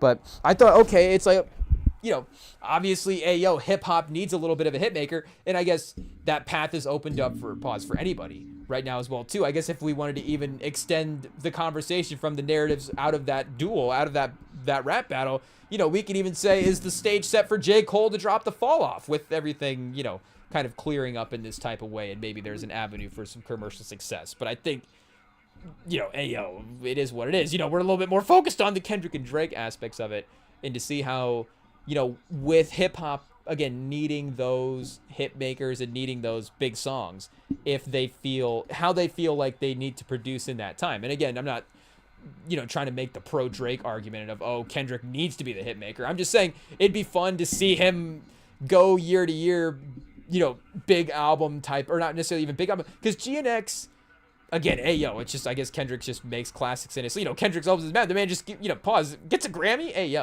It is what it is. I don't know if, you know, the first time I said that, I'm like, wait a second, is there a double entendre there? What's going on? But, So, but either way, you know, the man just spits Grammys, really easily. So it could just be in his sleep, he's able to cook these up. But GNX doesn't necessarily, and I guess, you know, it does have Antonov on it. It does have, obviously, Soundwave at the peak of his powers, and it does have some big players. But I don't know if you would necessarily say it does feel like a big album. You know, it didn't have a big rollout. It didn't have the big world building. It feels like, again, the type of album he could make every year, where it is understandable that, again, he's not going to make a T-Pap or Mr. Morale or something. Because, you know, again, kind of the journey that he has to go through over a couple of years to make those albums. Like, there is a time that is spent that he just kind of needs to, you know, gets to, I know he was more vulnerable in Mr. Morale, but it's not like he's not vulnerable on Good Kid, Mad City as well, too. You know, he's always, you know, shared every level of the emotion that he's been working through in the moment. So, Kansas City gets a little field goal at the end of the half, 13-21, a one-score game. All of a sudden looks a little bit different than, you know, maybe the dominance the Bills had at that 10-21 mark, even though it's not too crazy. But, so do we focus on football at some point in these second halves? Maybe we do, chat. But regardless, I guess point being, you know, GNX feels like the type of album he could make a version of that album every year, a 12-song album. And especially it's like, well, you know, he's not necessarily working with crazy collabs in that album as well, too. You know, he's always been selective and more important in the artistic curation than just, you know, let me throw the biggest names on an album. But again, he could drop a version of that every year or every 18 months. And again, there'd be a commercial successfulness to that. So I don't know if that's where he wants his discography to go, is sort of, you know, these mixtapes and mini albums, kind of a bunch of them over the next couple of years. But again, the pathway is there for it. And I think, you know, with the way that music was dropping in August, like we're saying, you know, just seeing the landscape of the game, you know, what you want to say from a hit-making standpoint. I know, obviously, the underground gets his fair credit, and there is clearly a quality in hip-hop that there are just so many great artists. It's, you know, so much just, in general, great music. But whatever the Billboard ranking, hit, like we're saying, hit aspect of it is, there is that just sort of lack of presence that hip hop has right now compared to the past. And it would be interesting to see if, again, if that's how Kendrick wanted to attack the legacy part of it, would be to move into like a guy that was this would be his Drake run. It just in terms of how he was dropping music and what it was looking like on the radio for Kendrick as well. But it is also, it's also a little bit of fun as well too. Just the fact that, not that there's like, a break from the hits, but it does, the fact that it's like a little bit of, oh, well, what do I play if I don't have the new music? Like, it does kind of open up the landscape a little bit to where I feel like if you're on the aux cord right now, you do have a little bit more freedom than just, maybe there's like a certain rotation of new songs and new artists that I have to be playing as well too, where it's like, do we go back a couple years ago? It's like, oh, well, do I have to play something off of Utopia and something off of this, something off of that? And I guess, that's just a classic album I thought of right away because it's a great album. I'm not trying to diss that album. I'm just saying that, is there a little bit more of a time, is there less time constraint in terms of the, the instantness of the music that you have to play? You can just kind of, and not to say that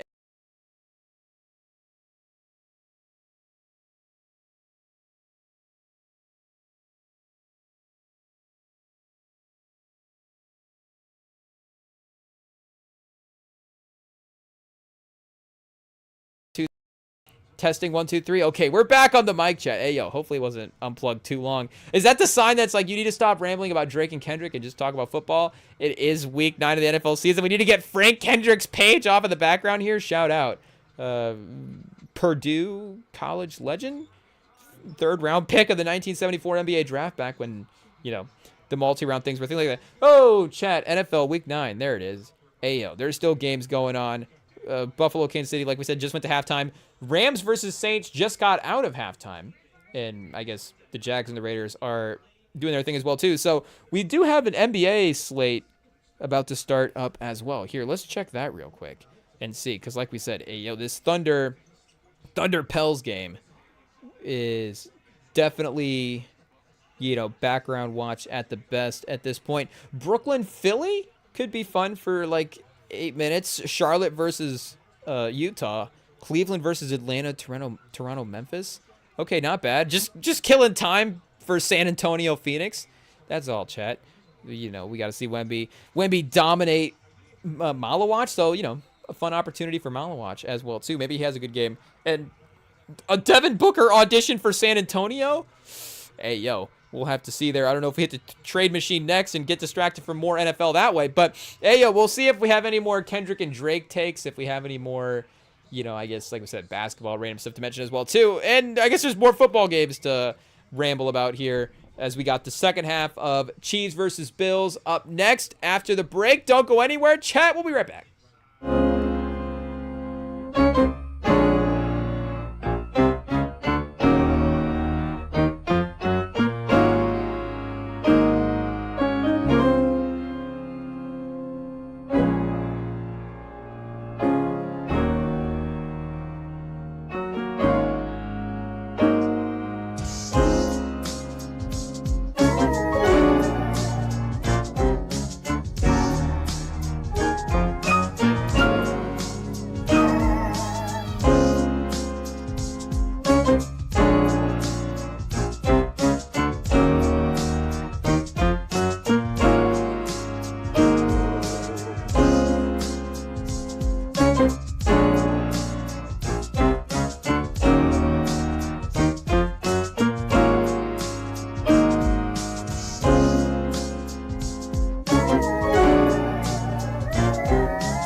All right, chat, we are back. We've got the Hornets Jazz game fired up, waiting for that to, well, I guess we were going to get that game fired up, waiting to start here. And we looked at the little injury report section here on the NBA app. I guess, NBA, like we said, it's been relegated to the phone on the background. NFL still taking the main screens at this point, though.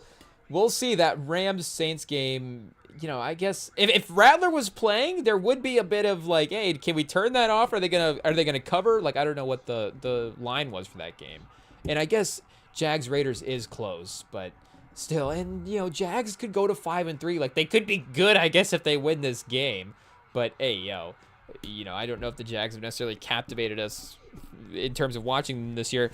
But the Hornets have LaMelo and Brandon Miller both on the injury report, and we're on game 7. So I know Miller's been there a little bit, but LaMelo, shout out, already headed that direction, is not necessarily surprising with what we've seen in the career so far. And it's the unfortunate thing about having Charlotte in the mix for like one of these fun to watch teams, because you can definitely put them in that fun to watch game to game when they're all healthy. Like, you have to put all the stipulations on it, but hey, they just can never get all these guys on the court together at the same time. And shout out to them, like, they always have so many fun guys that it's like, still, like, I don't know, even Kalkbrenner, like, there's just some version of the team. Kalkbrenner versus Markkanen is kind of a fun a matchup. I guess Ace Bailey not on the injury report. So yeah, like, you get Kalkbrenner and Con Kneppel, Colin Sexton, Miles Bridges. Like, I still kind of want to watch this team for some reason.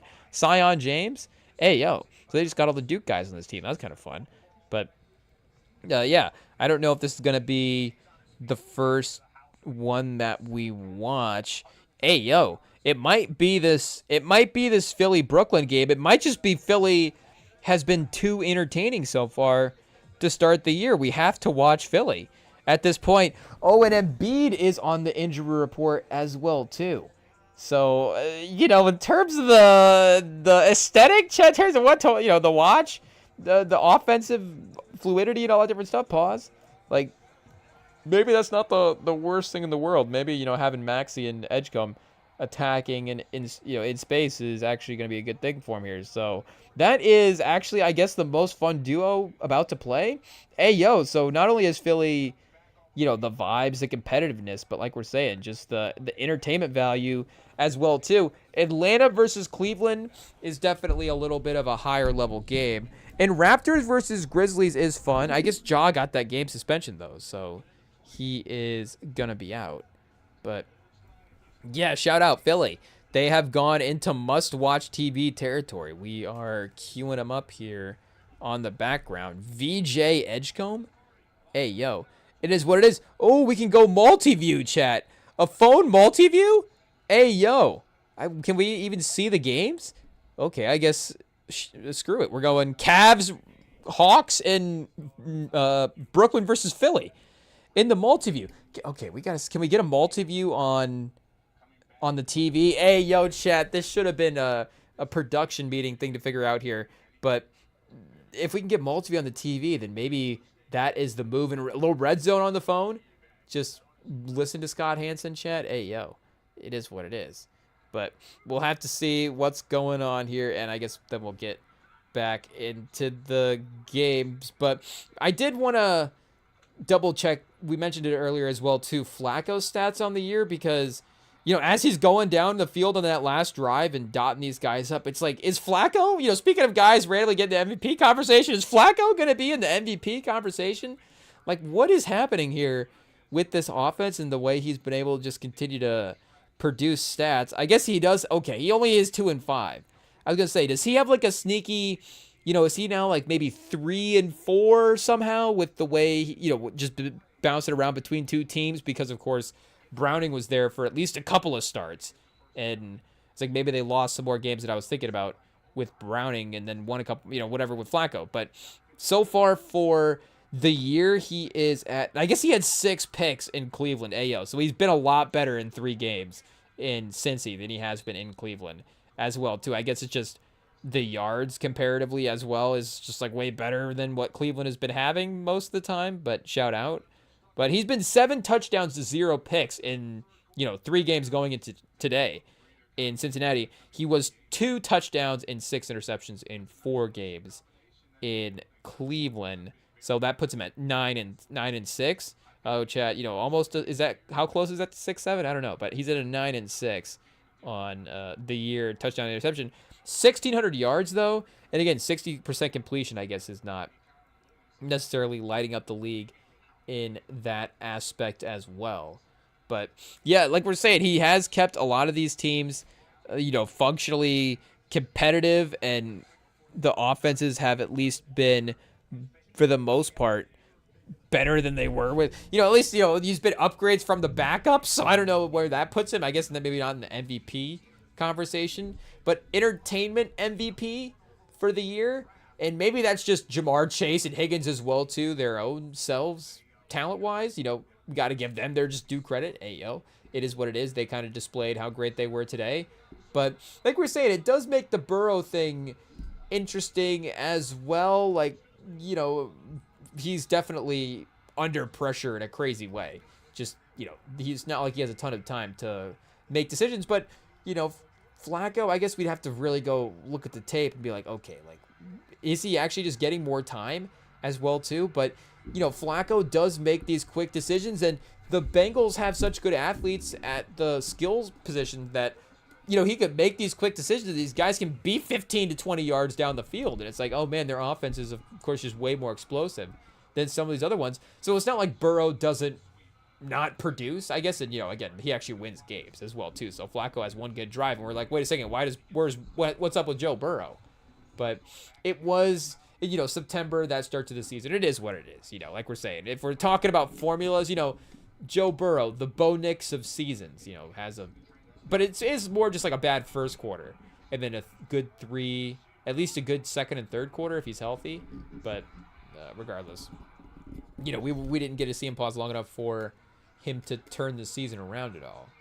But yeah, he did, like we were saying, just the clutchness and the ability to, because I don't think it's not like that Browns offense, Judkins has turned it around a little bit, but he wasn't really playing when Flacco was there. Or I guess Judkins has just been playing well and has been an element they've had that's been good.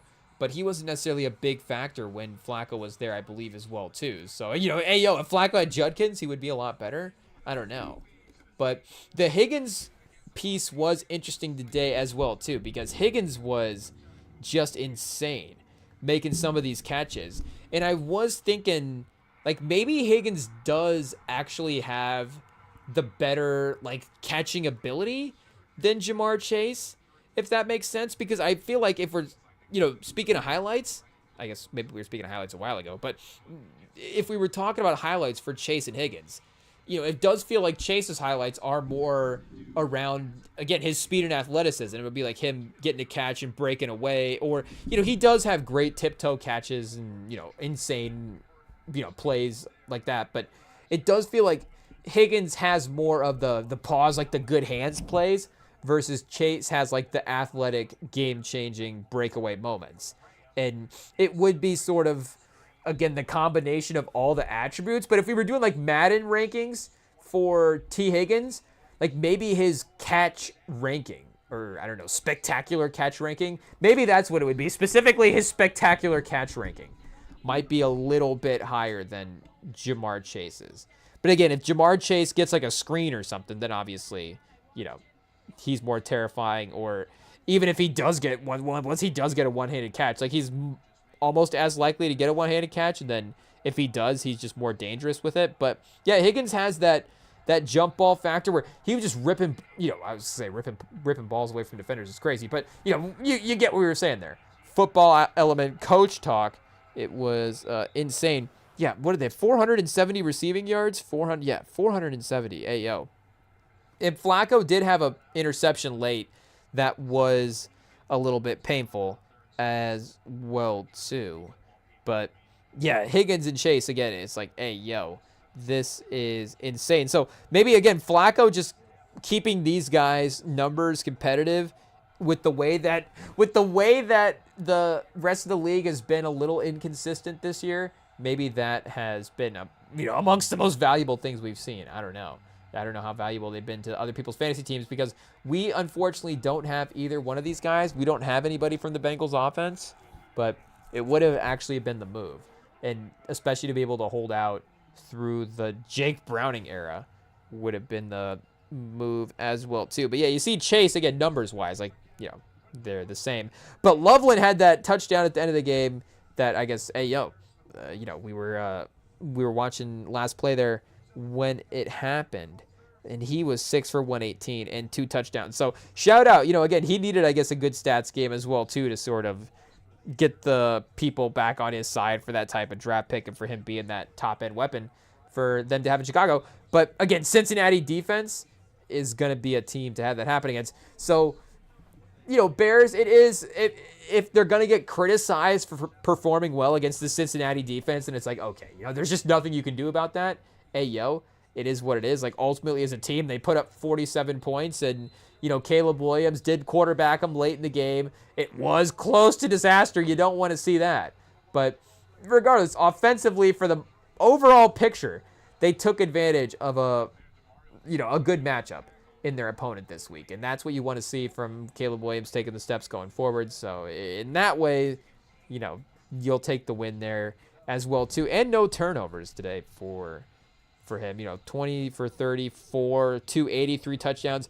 Again, late in the game, the way he's running around and just his confidence and just honestly, like his ability to extend plays is, and I guess, he got some stuff that worked out today, but it's just really not there. He just doesn't keep his eyes downfield in the right ways, and he just panics in the pocket, and it feels like he loses, he just kind of loses sight and control of where everything's at once the play breaks down, which is, again, like kind of total opposite from where he was at UFC, where it's like you want him rolling out from the pocket and creating these plays and play breaking down, players running around, doing random stuff. But regardless, still hasn't turned it over and keeps those type of stats alive as well, too, because there was some historic stuff for the start of his career and how efficient he has been.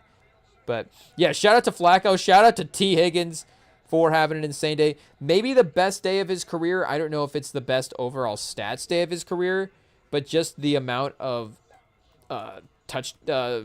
insane catches and then multiple touchdowns as well, too. I don't know how many, multiple touchdown games he's had. I don't know if he's had a 3 touchdown game in his career. We'll have to see, because that might be a difficult one to, have a better performance then. But, yeah, just the level of catches in this game were crazy. 8 for 120, 6 for 125 his rookie year, 9 for 138 and a touchdown. Ooh, against Baltimore, 41-21 win.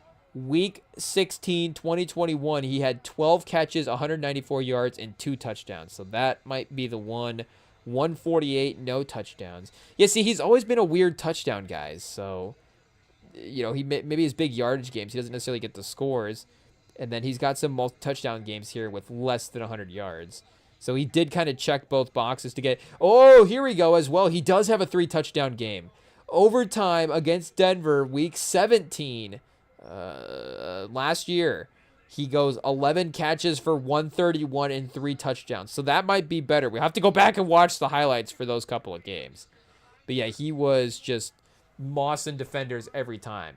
And, again, making Flacco look good, but Flacco was, helping out as well, too. So shout out for the Bears for not actually, totally collapsing and giving that one up and at least getting the win. Moving to 5-3. As well. Sneaky good record. But otherwise, we've got and I guess Seattle Washington. Ayo, that's right. Sunday night game will be a fun one as well too.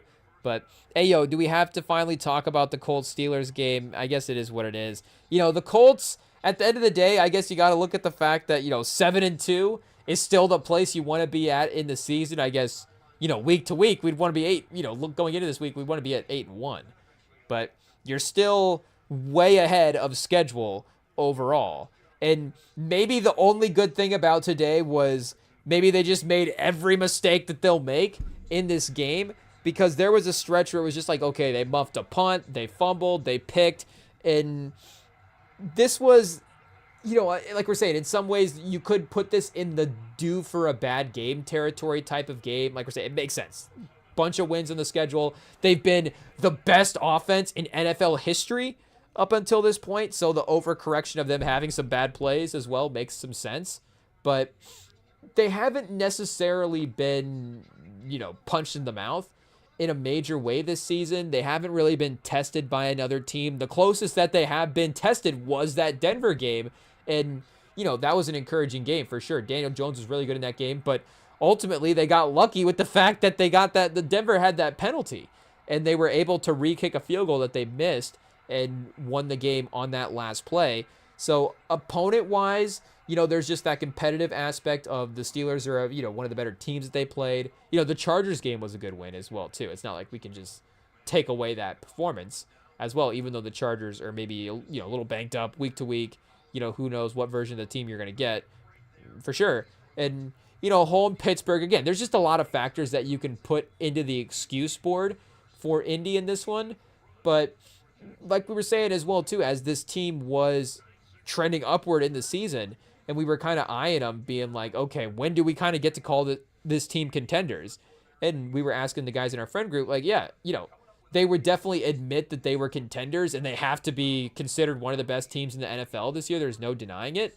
But they were hesitant to be like, yes, we can confidently say that the Colts are going to be a Super Bowl winning team. Like we're saying, our friends would be like, yeah, we would still probably be a little surprised if Daniel Jones won the Super Bowl at the end of the year. And this is that type of game that kind of proves why they're in that category. Because, again, I guess, they got tested and maybe they didn't perform super well. But I don't know if we necessarily call this like a glass slipper type of game for Daniel Jones. I don't know if he's going to play this poorly going forward. But this is that confidence testing game where against good opponents in those quote unquote big moments, are we fully believing that Daniel Jones is going to be the good enough quarterback that you need to win the Super Bowl or make that type of playoff run? And if we make the comparison to the Vikings from last year, of course, Darnold having a couple of struggles against those, the Rams and the Lions specifically. And maybe looking back, it's just like, I don't know what the way that they're playing this year. Is it just like unfortunate that Darnold got matched up against that team as early in the playoffs as he did? It can be like that sometimes as well, too. But, they got some up and down production at the end of the year from the quarterback spot, and it kind of cost him in the playoff game. And Daniel Jones as well has not necessarily been in the playoffs a ton, but has lit up the playoffs in his career. Or like we're saying, it's not like he has the resume to say that this is just like a bad Daniel Jones game.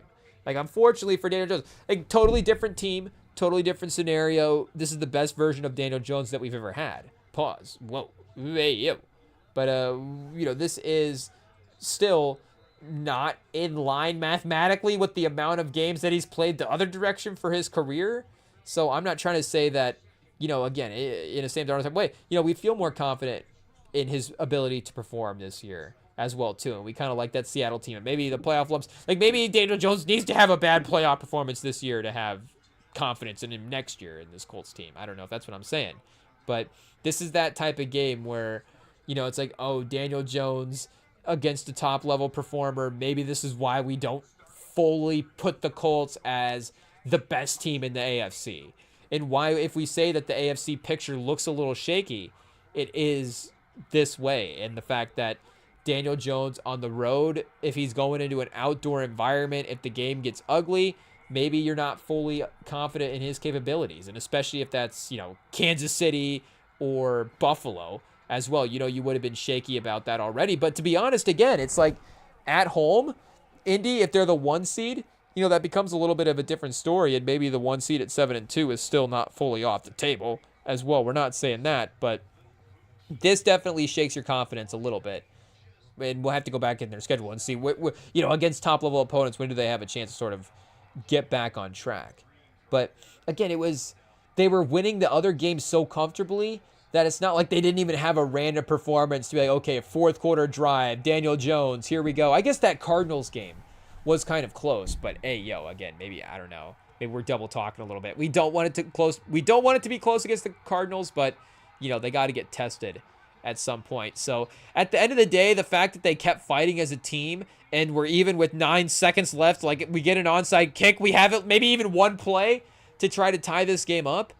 Shout out to the competitiveness, but they had an opportunity in the fourth quarter to make this interesting, and then Daniel Jones just, again, threw another pick, and he had 3 picks on the day. So maybe this will be the one bad, tragically terrible game that he plays over this year, and stats-wise, this will be the one that kind of evens out the fact that he's going to have, the best stats year of his career. The Colts, are we going to be 15? Maybe if we are 15-2, these are the 2 losses, and that's still a pretty good record. 14-3, hey, guess what?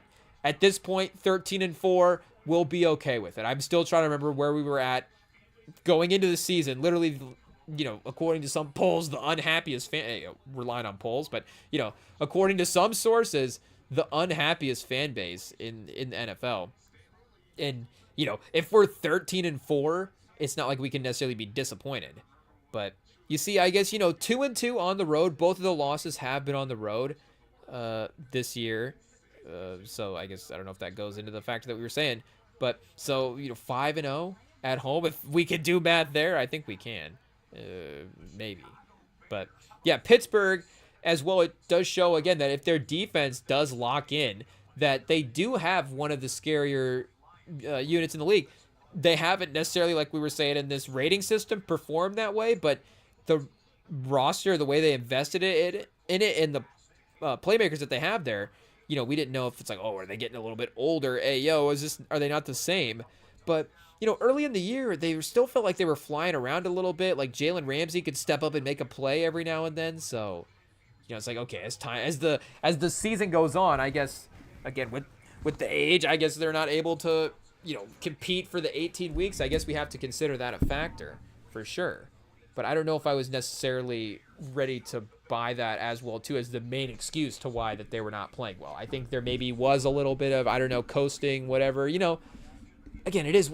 I think that they probably think that they are a good team. Like, hot take, they're 5-3. They're not a bad team. But, again, you've got Rodgers there, who I still think, probably views himself as one of the best quarterbacks in the league, or if not, has the... just sort of that map in his head of the pacing of the season. And he's like, okay, I think, are we just kind of the bare minimum at this point of your career in the regular season? And sometimes, it's like, okay, we're doing a little too, we're not doing enough here at this point. Pause. We need to pick it back up, play a little bit better, and if that translates a little bit more into, Rodgers has actually been the consistent one. So, we don't necessarily need to criticize him. But maybe the defense gets a little bit in that mindset as well, too, where with the way the offense has been playing and just the ability for them to kind of squeak out some of these wins, if they, again, can kind of trend into getting a little careless at times as well, too. And there's been some injuries and stuff, like, it all factors in. But, yeah, they're a team that you would still, want to not play in the playoffs, even though I don't know if this necessarily moves them above the Colts. Because, again, if they go to Indy in a playoff game, it's much more different. Rodgers in a dome, very beneficial for him. But the Daniel Jones home crowd and then getting him out of the Pittsburgh just elements and the Pittsburgh weather and all different stuff is, I think, a favorable scenario for that passing game as well, too. Because, again, sort of that deep ball pause, explosive play element that they've been so good at this year is maybe a little bit more difficult to get to at times if the weather is a little bit of a factor, something like that. Kelsey chat on the big 3rd and 9. So Bills offense not able to put any points on the board here to start the third quarter. And the Chiefs, if they go for 2, I guess they could tie it. We'll see if that is a thought here in the third quarter. But Mahomes staying, of course. And, it's just the dramatic, comparing, Caleb Williams to Mahomes. How unfortunate, they're not unfortunate. Sorry to Bears fans. We're not trying to make you feel bad here. But how unfair, I guess, just expectation wise, obviously is it to compare anybody to Mahomes. But you just see his calmness and this. Now we're turning to Collinsworth here, but the calmness of staying in the pocket in that play and just he's still looking downfield, waiting till the last second. And it would seem like Caleb Williams, if that scenario's there and the 2 defensive linemen are bearing down on him, he's gonna be dropping his head and rolling out, and maybe not even rolling out, but kind of doing that little like stutter, like half juke, like almost deer in the headlight type move, and then running around and not quite creating enough space and then throwing it away. And He just, again, is not seeming the most comfortable in those environments all the time. But, hey, we're talking about the Colts here, I guess, at this point. So, yeah, they did, like we're saying, fight in the fourth quarter, even when they were pressed a little bit. But unfortunately, it was a tough game for the Daniel Jones bigger picture confidence of things. And, he is also playing for a long-term contract as well, too. I don't, like we were saying, I think on the Friday live stream, I don't know if that's the thing that we're hoping is the end results of the season. It's like, even if he's, I guess if we won the Super Bowl or something like, obviously like that, it's the old Sam Darnold thing. It's like, well, yeah, I guess if they win the Super Bowl, then they have to bring him back and not play McCarthy. But, hey, if we win the Super Bowl, then yes, I guess we'll love Daniel Jones on the 4-year contract. It is what it is. But, depending on playoff and rest of the regular season, I don't know if I necessarily, even with a good year, be just ready to lock that in for a long-term deal. I mean, the one beneficial thing would be that Ballard has not necessarily been a big spender at the quarterback spot, so maybe he wouldn't just be ready to totally commit a max salary to Daniel Jones, even if, shout out to the owner as well, too.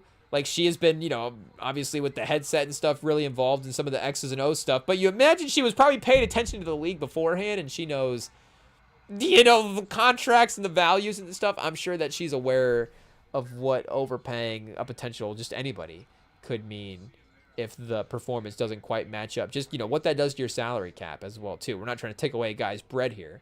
But, again, you got to balance that with the team building. 4th and goal for the Rams, going to put the game away here. I guess it's 27-10. They're on, right up, literally on the goal line. We'll see. Is this a tush push? It's a run. Kyron Williams, I guess, or is that Corum? They got it in the split screen right now, but you've got, Kyron Williams it is. Shout out. So, touchdown Rams. We've got them crossing the 30-point mark. Tyler Shook, I guess, is the way people have been saying it all day today. So Tyler Shook, even though his name is spelled O-U-G-H, there's no C or K in his name, but his name is pronounced Shook. Shout out. So, like we were saying a couple weeks ago when the Rattler stuff was just starting to get a little erratic, it's like, hey, they did invest a 2nd-round pick in this guy. We're probably going to see him play this year. And shout out, Rattler got, eight games to play. I guess I don't remember if he missed one in there or not as well. But, he got 8 games to start. So they gave him some opportunity. If he was just undeniably the guy, he would have probably proven it by now. But at least for this room, I think he has kind of proven that he's undeniably the guy. Again, 2nd-round pick is not nothing. You definitely want to, assume that there is the upside that even if he's, whatever franchise level, you would think that there is some viability in his starting to, long-term for him being a 2nd-round pick. So you want to at least have a couple of games to maybe see if he gets comfortable and gets some rhythm. But I don't know if we were necessarily too thrilled about the change when it happened. Even the draft as well, too. Like, they had Rattler in the room, and I know that, even Rattler just being this feisty this year would have been a win in the offseason. I think people would have been like, okay, Saints fans would have been ready to move on from him week 2, and maybe they were. But it's like, okay, if Shook's the guy that they're going to draft, I don't know if we necessarily would have been like, that's the long-term replacement over Spencer Rattler like there. It's like, just invest in, I guess, let's see here. Who was around Tyler Shook in the 2nd round that, imagine the receiver Tyler Shook could have had with that pick, or the defensive lineman, or, just what other team building asset would they have actually had not been, a 1-win team at this point? Maybe. Ooh, Eamon Worry? No, he was off the board. Judkins. Shook. Ooh, Shook went right after Luther Burden. So we've got our guy JTT, Terrence Ferguson, Will Johnson, 47 to the Cardinals. I guess, we could go anybody afterwards, I guess, is, favorable at this point. I don't know if any of these 2nd-round names have necessarily, we got RJ Harvey. There's a couple. It's a lot of names, and it maybe takes a second for some of these guys to work their way up. Because Eamon Worry, again, off the board beforehand, Judkins, Henderson, all the guys that have actually emerged as starters out of the 2nd round that I could think of as major names had been drafted before Shook already as well, too. But, I guess Alfred Collins, has he had a good year? We just would need to double check on some of these guys. Scorton, so there could have been some, Benjamin Morrison. Again, obviously, if you just take Will Johnson, as well, too. He's been really good this year for Arizona. That pick seems like a definite win. But, yeah, could have been some interesting value invested in there. Gene T breaking the tackle, gets in the end zone for the touchdowns. Raiders take the lead. Hey, yo. So we actually need the Raiders to win this one as well, too. 5-3, the Jags would be lingering in that AFC South conversation. Not necessarily totally threatening yet, but not giving the Colts any leeway to drop any games as well, too. You need the pressure, but would be helpful, at least in the divisional standings. Texans going down today. Stroud going down, and then the Jags going down as well, too, along with the Colts. So the AFC South almost went from the best division in football, with the Texans starting to emerge, the Colts playing well, to now all 4 teams potentially are going to lose in the same week. And I don't know, maybe with the Titans in the division, they can't be considered the best division. I don't know. But regardless, the Saints and the Falcons offense is both as the worst in the league. So I don't know if the NFC South is kind of off the board at that point. Bucks, Panthers, Saints, Falcons, definitely not probably competing. Raiders, Broncos, Chargers, Chiefs, of course, is, a good scary division like we thought it might be. But it has been injured and a little up and down, and I don't know if it's been, again, overall as productive as maybe we thought it would be. Giants, Cowboys, Eagles, Commanders, that's pretty good. That's a pretty good balanced division. The Giants can, be feisty game to game. Obviously, their front line is pretty scary. I guess it still is probably Rams, Niners, Seahawks, Cardinals as the best division at this point, because you got 2 of those teams could actually win the conference in the Rams and the Seahawks. I don't know if there's another division. I guess you could say maybe the Texans if they played really, really well, and if Stroud was healthy. Maybe the Patriots and the Bills, if you wanted to make that kind of case. I guess, again, it's question mark cases. But if we're just going with the way the teams are playing right now, it would be Rams and Seahawks, and then the Niners are a competitive playoff team as well, too. But, yeah, like we're saying, at the end of the day, the Colts, 7-2, being up on the season is the bigger picture thing I guess you have to focus on at this point. But, we're just going to ignore the fact that Daniel Jones had 3 picks. And hopefully it doesn't start to turn sideways like this for at least the regular season production of it as well. Because we don't know what he's going to produce in the postseason, like we said, but it does help if we get the 1 seed, and it is a real possibility as well too at this point. The Bills at 6-2, if they actually close this game out here against Kansas City, would be knocking on the door right there, and then maybe them actually getting the 1 seed would be a little bit more fitting just for that playoff status as a team.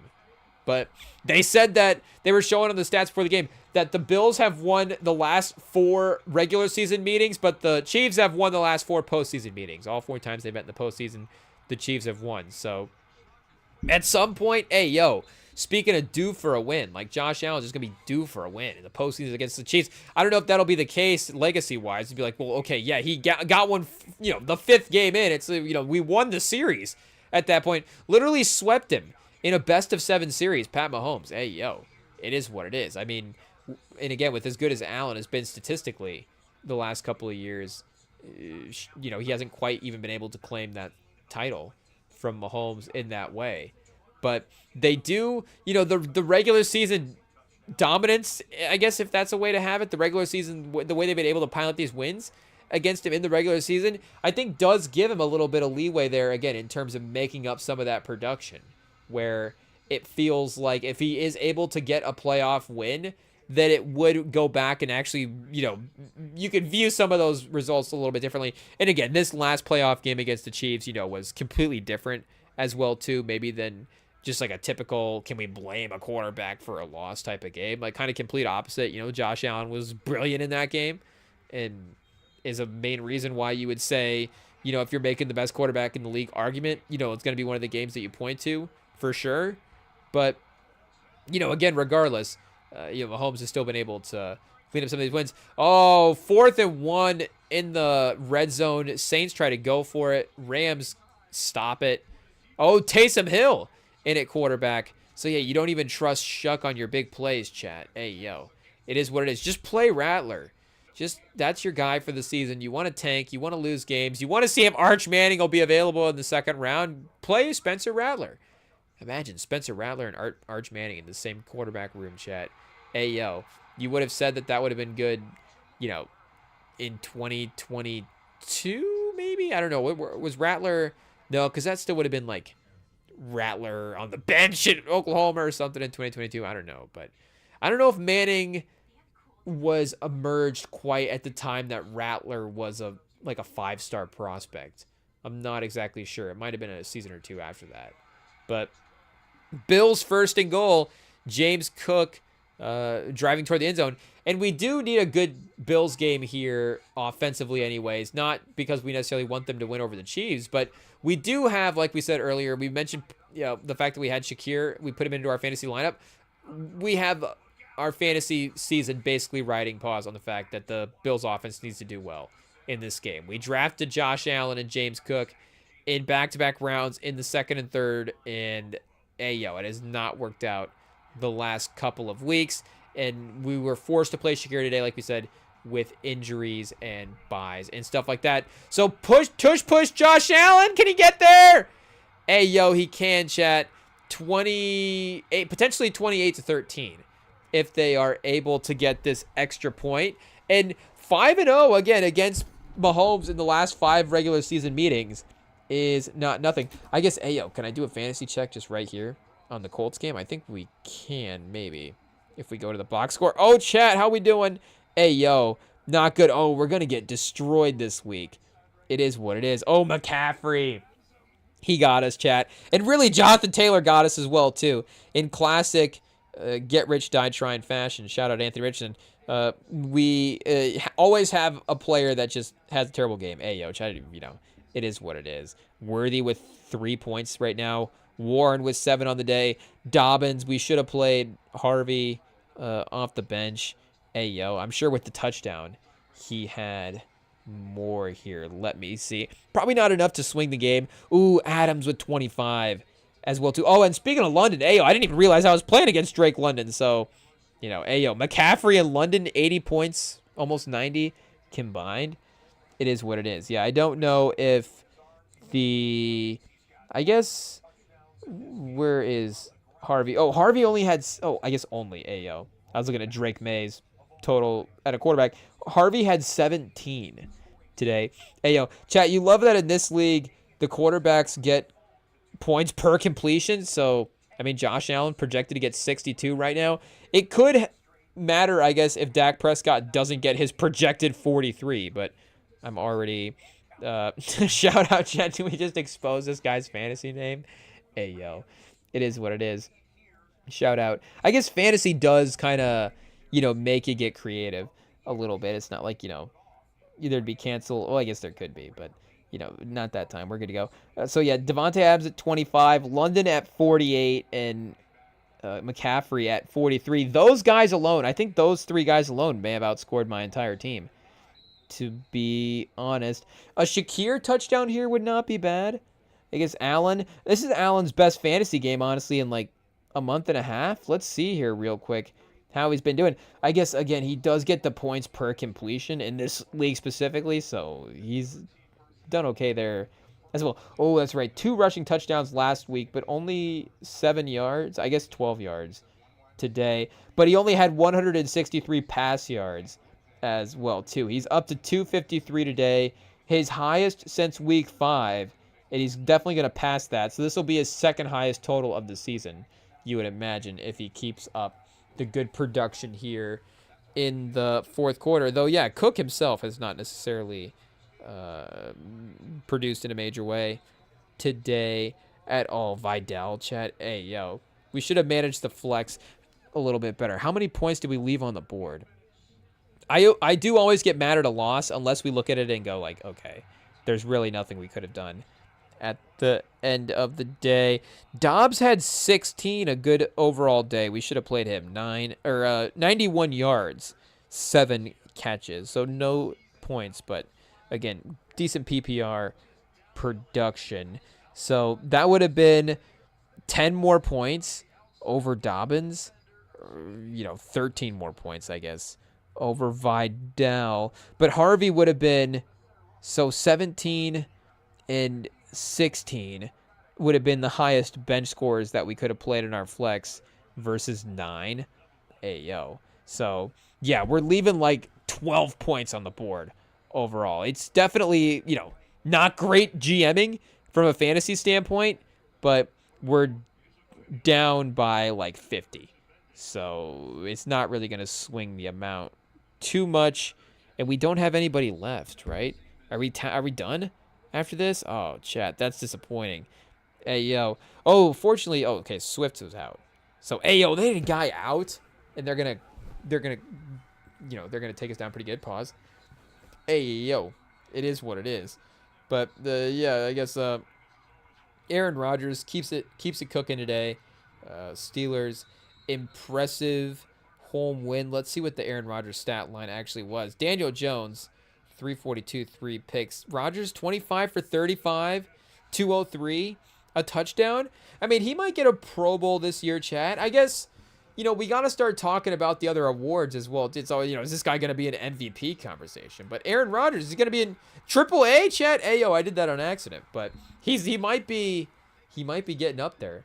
AAA Aaron Rodgers, shout out. But keeping the Steelers on life alert. I'm not exactly sure what the right way to say it there is, but 4-3 this year. 14, I guess 5-3 after today. So going into today, 1,489 yards, 16 touchdowns. Hey, yo, to 5 interceptions. Feels pretty, feels better than it has for Rodgers over the last couple of seasons. You see where we were getting there with that sentence. Hey, yo, it is what it is. And I guess what did he have today? He had just 1 touchdown today. So he's at 17 on the year. So wait, who leads the league right now in passing touchdowns? Herbert leads in yards, but Mahomes. So Mahomes, I guess maybe the reaction should have been the number more at 17, more so than Mahomes, because that's not necessarily surprising. Mahomes and Stafford number 1, Herbert number 3, Prescott number 4, and then Rodgers tied with those guys. So Rodgers has the second most amount of passing touchdowns, even though there are 5 guys in the mix there with him. And then Mahomes, I guess Mahomes and Stafford have been extra efficient as well too. Him and Prescott both at 5 touchdowns. And Prescott has 100 first downs versus Rodgers 63. So, Ayo, 2,000 yards. He has the lowest yardage total, even though he's got the highest completion percentage. Ayo, are you keeping track of the stats? It is what it is. But, is that Worthy open? Ayo, no, it's not. I think it's shout out Hollywood Brown. But Chiefs offense, though. I guess Chiefs offense still out there. We need Worthy points as well, too, even though we mostly have the Bills players in the mix. And if they do get a score in scoring range before the fourth quarter, again, they still continue to put pressure on the Bills offense here by responding and going toe-to-toe. Okay, now we're out to Juju on the little short pass there. At least keep it going, keep the offense going forward on second down.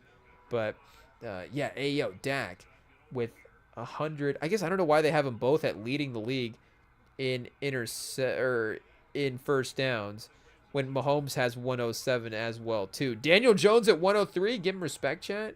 Herbert at 102, and then like we said, our guy Rodgers down the list a little bit, so maybe not quite Pro Bowl territory. I'm not sure.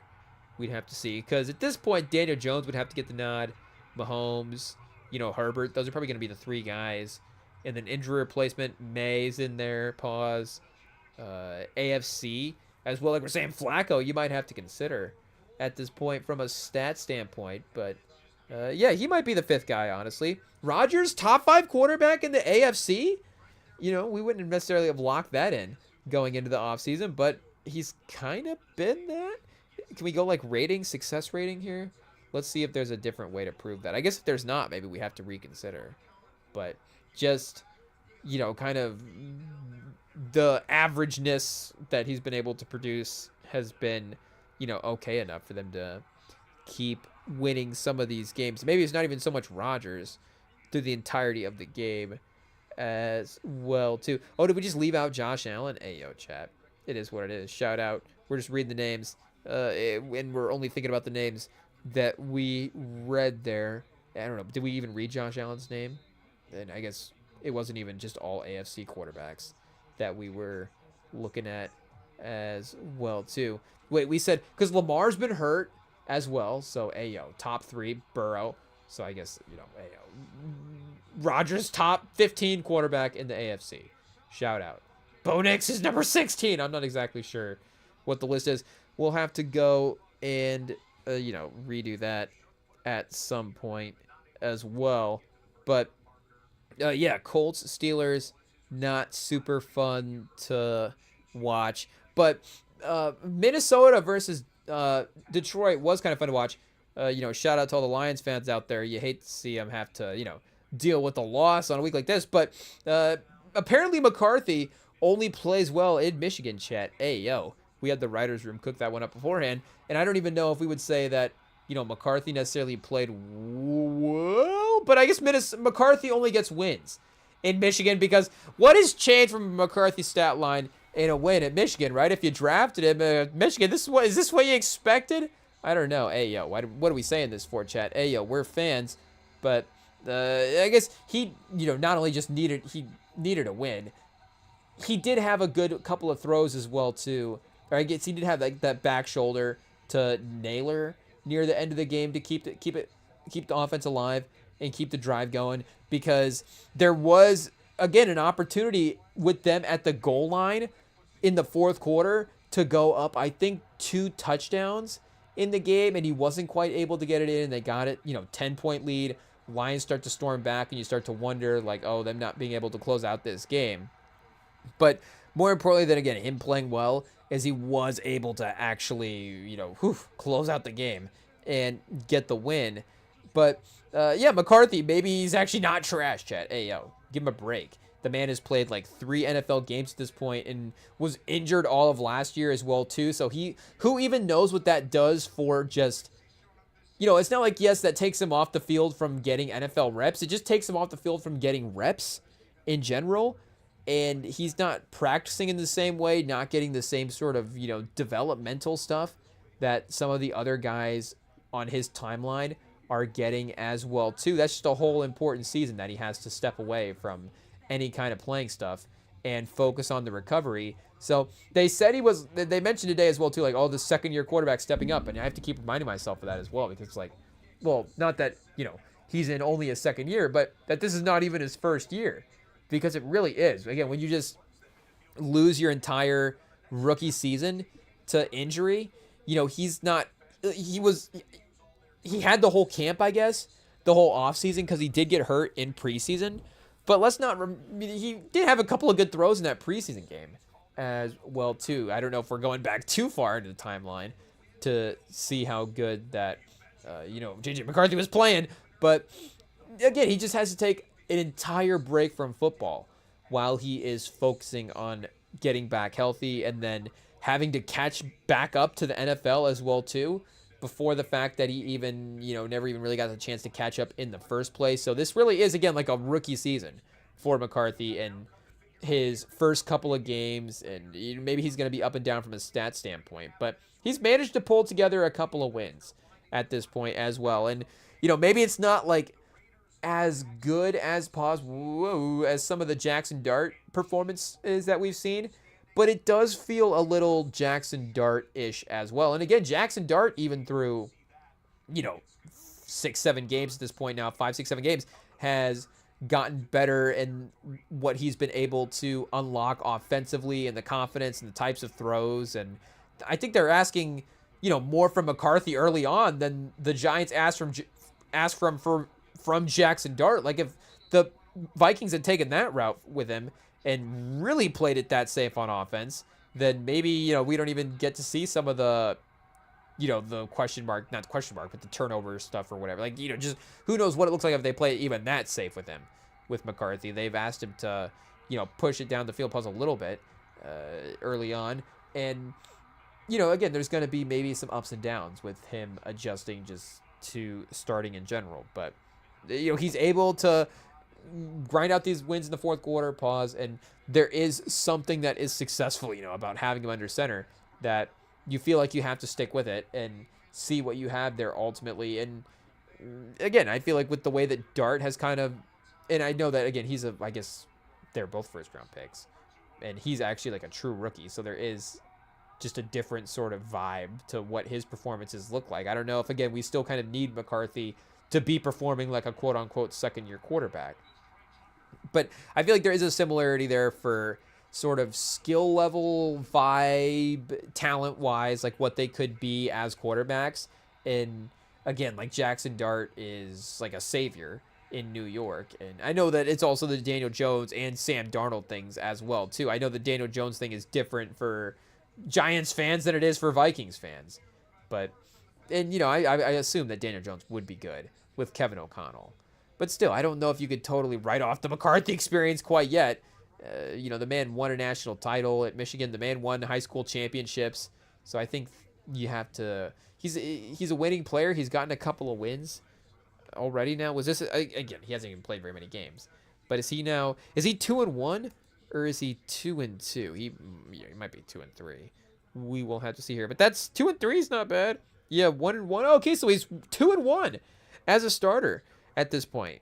Now he is actually even interceptions for touchdowns now, 4-4 on the year. So you don't necessarily want to see that as well, too. 58% completion percentage. Again, you got some steps to take going forward. But, would you rather have McCarthy or Bo Nix at this point as well, too? I guess Bo Nix has actually had the better fourth quarters. But, even Bo Nix seems like there's a pathway for development there for McCarthy. Just be bad for 3 quarters and then play well at the end of the game and get the fans to buy in. I don't know. But, just a good confidence boosting type game for Vikings fans. Not even, just, did we see everything from a throw standpoint that we needed to see from McCarthy? But like we're saying, at least he's captaining the ship to a couple of wins as well. Bryce Young, Caleb Williams. I know these aren't the names that you want to hear McCarthy in. You want to Drake May, Justin Herbert, C.J. Stroud, I guess, still a little bit. Jaden Daniels. Hey, there's another, up-and-coming talent that we still have stock in. But regardless, like we're saying, the Caleb Williams experiment is, there's something that is starting to be figured out there. The Bryce Young experiment. Like, Bryce Young's 4-0 as a starter now. Again, is it, or 4-0 in his last 4 starts, is it the defense and the run game and these other factors in the team? Sure, a little bit. A lot. But regardless, again, you have to give him his credit for being a part of that winning unit. And maybe McCarthy is able to just figure out a way to still be a part of these winning teams and winning organizations, even if he's not performing like necessarily the best quarterback in the league. Mahomes over the middle, chat, to Rashee Rice. Big gain. So down 2 scores. They definitely need a quick strike here in the fourth quarter. But the Bills defense, a good home performance against the Chiefs. Like we were saying, we were looking at that minus ranking on Pro Football Reference. Maybe this helps at least sway some of the mindset stuff, where if they have to lock in and have a good performance, there is that upside there. And they're a little injured as well too. We gotta see what a fully version healthy of the team could possibly be like. Brock Bowers in the end zone. The Raiders with a touchdown. Geno hyped up, chat. They take the lead 22-20. I mean, Geno is pretty fun. Pause. When he is playing well. He's confident. He makes crazy plays. Good, like we're saying, hyped up type of player. Bowers, the catch and run. You can't catch him. When you do, you can't tackle him, chat. Hey, he proves why he is, such a valuable weapon for any type of team. But the Chiefs now inside the 10. Can they score? Mahomes, the run. Oh, dragging defenders down to the 2-yard line. It'll be 3rd and 1. We'll see if they just push it here. If that'll be the way that they try to move the ball on the ground. Good lane opening up in the middle there. And he's looking to do the underhand flip. Are they just trying to, I guess Mahomes and Allen, are they just trying to flip each other off? I think so, Chad. Because we saw, I don't know if I called it out earlier when it happened, but Allen did hit one of those underhand like flick passes. And Mahomes was like kind of pump faking for it there. So we'll see if he tries it again. But Allen and Mahomes, Chad, they're going for the crazy passes. They're flipping it's a flip off. They're flipping each other off with see who can have the crazier underhand pass. And I guess whoever actually has it, well, that'll be the FU, Chad. I guess will be the success of that. But Allen had a completion. Mahomes only had a pump fake. So right now, Allen, is winning the flip off. I guess. How do you win a flip off? Is it just turn into a fight and then whoever wins the fight, I guess, wins the flip off? That's probably how it happens. Because if it's just two guys just giving each other the middle finger like aggressively, like I don't know, IT might have to cut that out. But I guess from an argument standpoint, you get what we're saying. If it just kind of stays in that range. Hey, yo. Do we have to go to break, chat? We might. That's some crazy work. But we got 19-20. We'll stick to football. Hey, yo. 19-28. Chiefs do get in the end zone. They do actually run the football. Kareem Hunt, good push from the offensive line that time to get them in the end zone. 2-point attempt here. Try to make it an actual 7-point, true 1 touchdown game, a standard. No scoreagami. They're going for the standard 28-21 football ordeal. But again, Josh Allen has been good at closing out these games and kind of overcoming some of those Chiefs defensive plays. Oh, the quick pass to Kelsey, chat. Hey, yo. It is what it is. Is this an MVP? Is this the MVP game, I guess, in general as well, too? If we focus on this, if we actually decide to focus on this game for the fourth quarter, because Allen and Mahomes have been 1-2 all year, and, Mahomes or Allen could definitely stop some of the Mahomes momentum that could be built just in general by maybe getting a win here. But then again, himself also being the reigning MVP is seeing his odds stay up near the top. So we'll see here live, because I don't think Baker and Drake May have not actually passed either of those two. And, I guess maybe even after one good game back with as good as Lamar played again, I don't know if he's going to have the amount of games played to be able to, actually win it. Could Lamar get on the MVP ballot?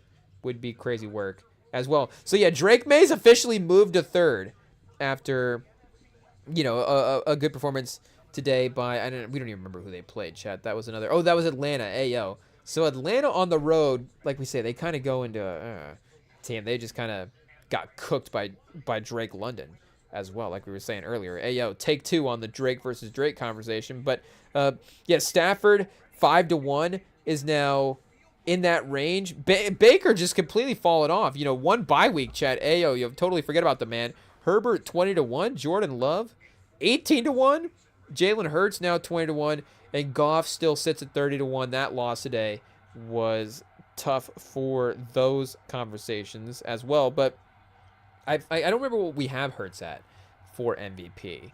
But again, bye week this week is just a little bit of a quiet week in the Hurts narratives. But he continues to be really productive and turnover free when he plays as well too, and the Eagles continue to pile wins. So as they get off their bye and start the second half of their season, you could see, we're hoping that we can cash out on those odds a little bit later if they get into the single-digit range. But, yeah, Stafford, like we're saying, has climbed into the Mount Rushmore MVP conversation. And I guess Allen, at this point, I don't know if this is live updated during the game. It has to have, because he is now plus 195. I think Mahomes had been the favorite, at least in the conversation, for a little bit of a while there. But he's still, I guess, second at plus 380. But yeah, I mean, I guess, again, whoever wins this game, has that instantaneous factor, just in the moment of getting the win. But also, like we're saying, they're literally the 1 and 2 guys right now as well, too. So it'd be a separating factor in that way, obviously. And, no Lamar as well. Because, is Drake May going to win the MVP this year? If the Patriots just don't lose again, at some point the record is what it is. You do have to, start looking at teams for records. So I guess, Daniel Jones at 15-2, even if he doesn't lose again, probably not going to win the MVP after a 3-touchdown game. Like, he did kind of cost him a game, so, it is what it is. I don't know if he can win the MVP in that moment. Maybe Josh Allen does win the MVP, though. Did he cost him a game earlier in this year? I don't exactly remember, but Mahomes did cost the Chiefs some games. So, again, if he's going to win the MVP, maybe they remembered after this game as well, too, the 3 games that Mahomes played earlier in the year. But, hey, and Patriots-Bucks is in the early window next week. So that'll be a little bit of an MVP eliminator, kind of. Again, Mayfield is down in the 20-1 range. I guess that Lions game, he did kind of have his tough game, good opponent matchup. Drake May necessarily hasn't. Because that Bills game, he stepped up, he performed, and he won. So it's fair to say that he is in that conversation. Again, that's part of this run that he is having. And Stafford has, continued to be good as well, too, even if they didn't actually get a win against the Eagles. The Eagles were able to make a massive comeback in that game. And it's been a fun season for that type of stuff as well, too. We mentioned the Broncos fourth quarter. They obviously had not only this one, but the one against the Texans. And the Eagles had that second half against the Rams as well, too. That was a pretty dramatic effort by them. But 26 seconds left in this Jags-Raiders game, and we have got the Jags down 3 on the 30-yard line, trying to get into closer field goal range. Lawrence on 3rd and 9 overshoots a defender running into the end zone. I guess taking a shot at the end zone there, taking a shot at the touchdown. Not a bad look. Again, the 30, you think you're kind of comfortably in field goal range. So Cohen sends out the field goal kicker. We need them to randomly hire another coach named Cohen, and then obviously, we could have the Cohen brothers as the coaches for the Jags. Could be some fun little jokes that we make. But we do get the kicker with 20 seconds, so the Raiders will have at least a couple of plays that they can run and 3 timeouts. So we'll see if Pete Carroll uses one here to ice the kicker. It wouldn't be a terrible move, but 3 timeouts in 15 seconds potentially, maybe 12. Again, new kickoff rules, you can burn some clock at the end of these games in a different type of way. So maybe a timeout wouldn't even be as valuable if you can run down the clock on a kickoff, and you're not even going to be able to, run enough plays to make the 3 timeouts worthy. But, tough snap. Good hold. Oh, he got it to go. It looked like the snap skipped off the ground a little bit, and the holder had to pick that one up. But the kicker, with a little bit of a wobbly flight path, is able to get it to go. Let's watch the replay here, chat. Yeah, I think it was a good snap. I think it was just a little bit of a tough catch. So shout out to the holder for the recovery there, and the kicker for the concentration. But at least that game will, see overtime, worst case scenario here, if the Raiders, aren't able to put the Chiefs type of drive together and score in 13 seconds. But the Chiefs are going to have to get a stop as well, too. Again, something that they haven't necessarily done in the regular season lately. And I think with the way that the playoffs turned out last year, I do kind of, the Chiefs have gone into these games with the mindset of, we don't really care as much about these regular season games. We have the playoff performances that we're worried about and that we have to kind of brag about as well, too. And also, I think they, just emotionally are preparing themselves for losses in these games, where they'll be like, this is the Bills' year in the playoffs, or in the regular season, they'll be like, well, we'll just look forward to the playoffs and we'll win there as well. But, because the tide has started to turn a little bit in terms of the week-to-week consistency, Allen and Mahomes, a little bit more conversation. I know, again, the Bills' defense is not there, but the Chiefs have also had their struggles, just as a team as well. So for them to actually close out the Bills in a game, or for them to get a stop and to silence the Bills' offense instead of, again, the Bills getting a win, or Allen making a crazy play and then the Bills just dropping it. Like, that's totally different than actually getting a stop as well, too. Chris Jones! Oh, chat! Josh Allen gets away, but is that Karlaftis? No, Chanel gets him. So there they go. They do get the stop. 7.5 minutes left in the fourth. and they're going to get the ball back. We'll see if the Bills defense does the same. But it was, yeah, they lined up the cheat code play that they have, chat, that I don't know how much they've gone to that this year as well, too. Maybe, you know, the moment we were really paying attention for it. But that Chris Jones as a defensive end type of play, I feel like is, again, something that they've kind of had in their back pocket a little bit, maybe to save for these special events. And you see him completely destroy the tackle there, but kind of worked back up field as well, too. Almost caught Allen, and then, you know, Chanel able to dart in there and, you know, get that sack to go. So, yeah, we'll see 6.5 minutes. More importantly, yes, Chiefs, we'll see if they score, but how much time are they able to run off the clock? I guess that kind of would factor more so into how they score as well, too. But, yeah, will the Bills get an opportunity to close the game, add more points? Can the Chiefs sustain a drive late in the game against the Bills? We will find out, chat. Hey, yo, we've got Jags Raiders in overtime, so let's take a quick break here as we hit this fourth quarter stretch and overtime period for these late window games. We haven't even been keeping up with the NBA that's on right now as well, too. That Nets were actually up last time I looked at it. Then I pulled up my fantasy team and flipped the phone over and haven't looked at it since. But here, let me check, I guess, again on the phone. Oh, it's glitching. Oh, Philly up 10 now. So, yeah, 47-57. That lead for Brooklyn was not going to last long. But pause. But we will, yeah, get into the final minutes of this NFL Week 9 late window here and follow along with some of this NBA stuff up next after the break.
right, chat, we are back under 5 minutes in the fourth quarter for this Bills-Chiefs matchup, and we have to do a Kelsey stat check here real quick because they found him on a pretty important 2nd and 12 here as they try to get out of their own territory a little bit, and he is at 4 for 66. So yeah, his sort of per catch average has been, I think, probably a little bit higher than maybe it has been per game this year. Like, he's definitely, I don't know if he's been, well, I should say he's been better in this game compared to the year in sort of the after the catch aspect of it. Though, again, it's not like old school Kelsey after the catch, but it's just the spaces that he's finding in the defense is just farther down the field than maybe some of the quote unquote underneath stuff that than he has been maybe more accustomed to having to settle for over the course of the year. So, you know, again, that Bills defense, while holding the Kansas City to 21 in some ways, is, you know, impressive. Again, there have been spots for these receivers to operate here. And even Kareem Hunt, like, 11 for 49 is not terrible. It's not necessarily saying the Chiefs have a run game, but he did get a little bit of a nice run as well, too, before that Kelsey play. I think there might have been a holding on that play, which is why, or a penalty, which is why it went back to 2nd and 12. And maybe it was why he had a good run as well, too. Oh, chat, see, we could use that James Cook touchdown for fantasy, honestly. Oh, the Mahomes pass is battered around and falls incomplete. 3rd and 10. Okay, so now it's a tough place for them to be. 4:27. You know, again, they're really in punt territory here as well. Oh, off the helmet of his own offensive lineman. So I know that Collinsworth would probably say that the offensive lineman that Trey Smith got in the way of the pass, you have to know the route or whatever. But also Mahomes probably shouldn't throw it at the offensive lineman. Like, as much as, you know, maybe you would, there's like those times when you throw that interception, it's like, oh, he didn't see the linebacker there. That's kind of the same version of that with the offensive lineman. You know, he just didn't see the offensive lineman there, or just, you know, kind of lazily threw that one over the top there. Pause. And this time, chucks it down the field on a 3rd and 10 for an interception. Chat, I gotta say, it doesn't feel like that's the first time that Mahomes has had that type of play versus Buffalo. It feels like that down the field heave has been picked off time and time again versus this team. And again, Mahomes specifically at the end of some of these preseason games as well, too. I know we were talking about the Chiefs defense getting a stop, and maybe that's why the Chiefs fans walk away from some of these regular season games and go, well, is Mahomes going to throw the pick in the playoffs? But, you know, he had that interception, was it the last game or 2 games ago, where I think it was Taron Johnson had a late pick 6 or a late sort of interception that closed the game, and it's like, oh, Mahomes, you know, you kind of got to say that one's on him. And yes, there is pressure, but that was just a lazy attempt into double coverage, you know, throwing it down the field, maybe hoping there's like a pass interference or something. But I don't know if you really have those types of receivers as well, too, outside of maybe Juju. So you do have, you know, just in terms of a guy drawing contact as well. Maybe just them getting just plowed over by a safety. Pause would be the pass interference. And James Cook has been effective running today, so 3 timeouts here. We'll see if they're able to get off the field.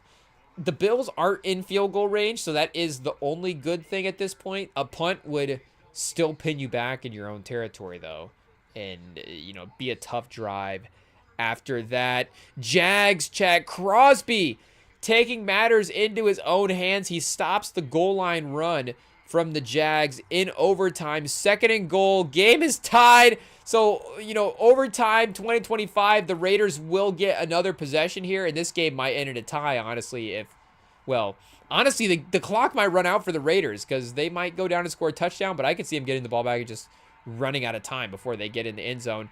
Oh, the Jags! It's going to be close! It's going to be close. I think the signals all the way around, both emotions for both teams are that it's going to be short. I don't know if the refs have officially signaled yet, but ETN on the direct snap, the little direct read, not Max Crosby this time, but yeah, Chad, he's just not able to power through quite and get the goal, get the touchdown. 3rd and goal, up on nose of the football on the goal line, half-yard line. You've got a tush push. This is tush push territory, and Trevor Lawrence should be a tush push quarterback, to be honest. You know, he's a tall, mobile quarterback. Like, he should be able to pause, be pushed through an offensive line is crazy. But, oh, they try it. They try it. If you're going to quarterback sneak, if you're going to tush push, you got to have the strong set. What are we doing? Hey, yo, we need the Raiders to win this game, like we said, but still, you know, you just get caught up in the emotion of football. It is what it is. Like, hey, yo, chat, we've seen it now. You can push these guys. Pause. The Raiders' offensive line is, I mean, they're expecting it. The Raiders' defensive line, they're swarming. They're jumping over the top. They're right there ready to get the stop. Hey, yo, send that to Eminem. But, you know, get the extra blockers in the interior there. Get the strength. Keep the pile moving. I think that's the other lesson of the tush push as well, too, is just keep the pile moving. Yes, there is the strategic, the way they design the push, ayo, but again, it's just sort of the strength and the effort as well at the end of the day for Philly that wins out, and the false starts that win out on these plays. But because you can keep the momentum alive in the same ways, and because you can get the extra effort pause from behind now in some of these, you know, with the modern rule changes, you know, Philly's just been able to, you know, keep these plays alive and keep the football moving, the extra yardage that they need. So, you know, Jacksonville, I guess, you know, QB sneak, old school, you love it, but, you know, it's 2025. They've allowed you a couple extra things to be able to try to get that to go. So, 4th and goal. This is where Liam Cohen whips it out on the table, chat. Hey, yo. 4th and goal, 3 minutes left in overtime. Again, the Raiders' maybe ability just to drive into field goal range at this point would be a little sketchy. You know, they could still even punt and just play for a tie.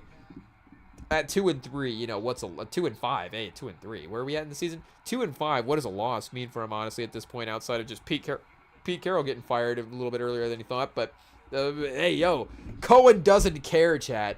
Cohen doesn't care. Speaking of, you know, the Cohen brothers, is this like some No Country for Old Men level menace type stuff right here, chat? Hey, yo, overtime, 4th and goal. Jags on the half-yard line. Trevor Lawrence diving over the top. Chat. I don't know if he got in. I think he did. Touchdown, Jags. I got so excited. I just kicked the basketball footrest that I had away. Hey, yo, I have a chat. It is what it is. Once you introduce, I don't know if this is the Pat McAfee show. We're keeping the basketball off the screen, I guess, for now. But, you know, once you introduce a basketball onto the screen, you can't not pause use it. So it is what it is. I have to get it back. Hey, yo, the excitement of the final minutes there. Liam.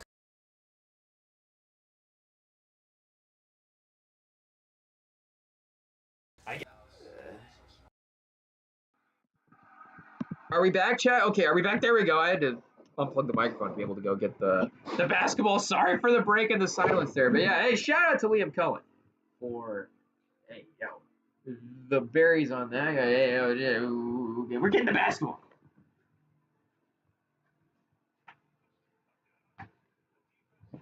Okay, we're back. It's proper. Everything's good to go now. Hey, yo, we've got a football that we can, you know, have over here.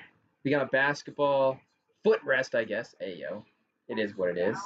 But this really, I feel like, you know, if we're not already comfortable enough, chat, this is legit 10 out of 10.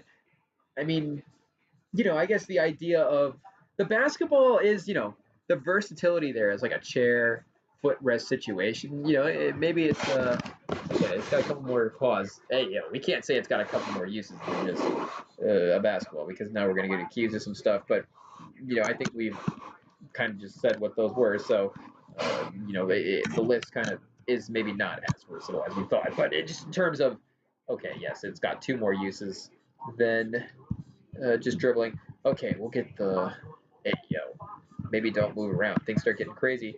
Let's see here. Testing 1, 2, 3. Okay, I think we got one of the microphones is on. I don't know if it's the computer one or the normal one. So hopefully it's all worked out. Hey, yo, we've got some kind of kids martial arts class performing at halftime for the Brooklyn Nets. So, I mean, I don't know if that's what happens when your team is gonna win 17 games this year, but hey, yo.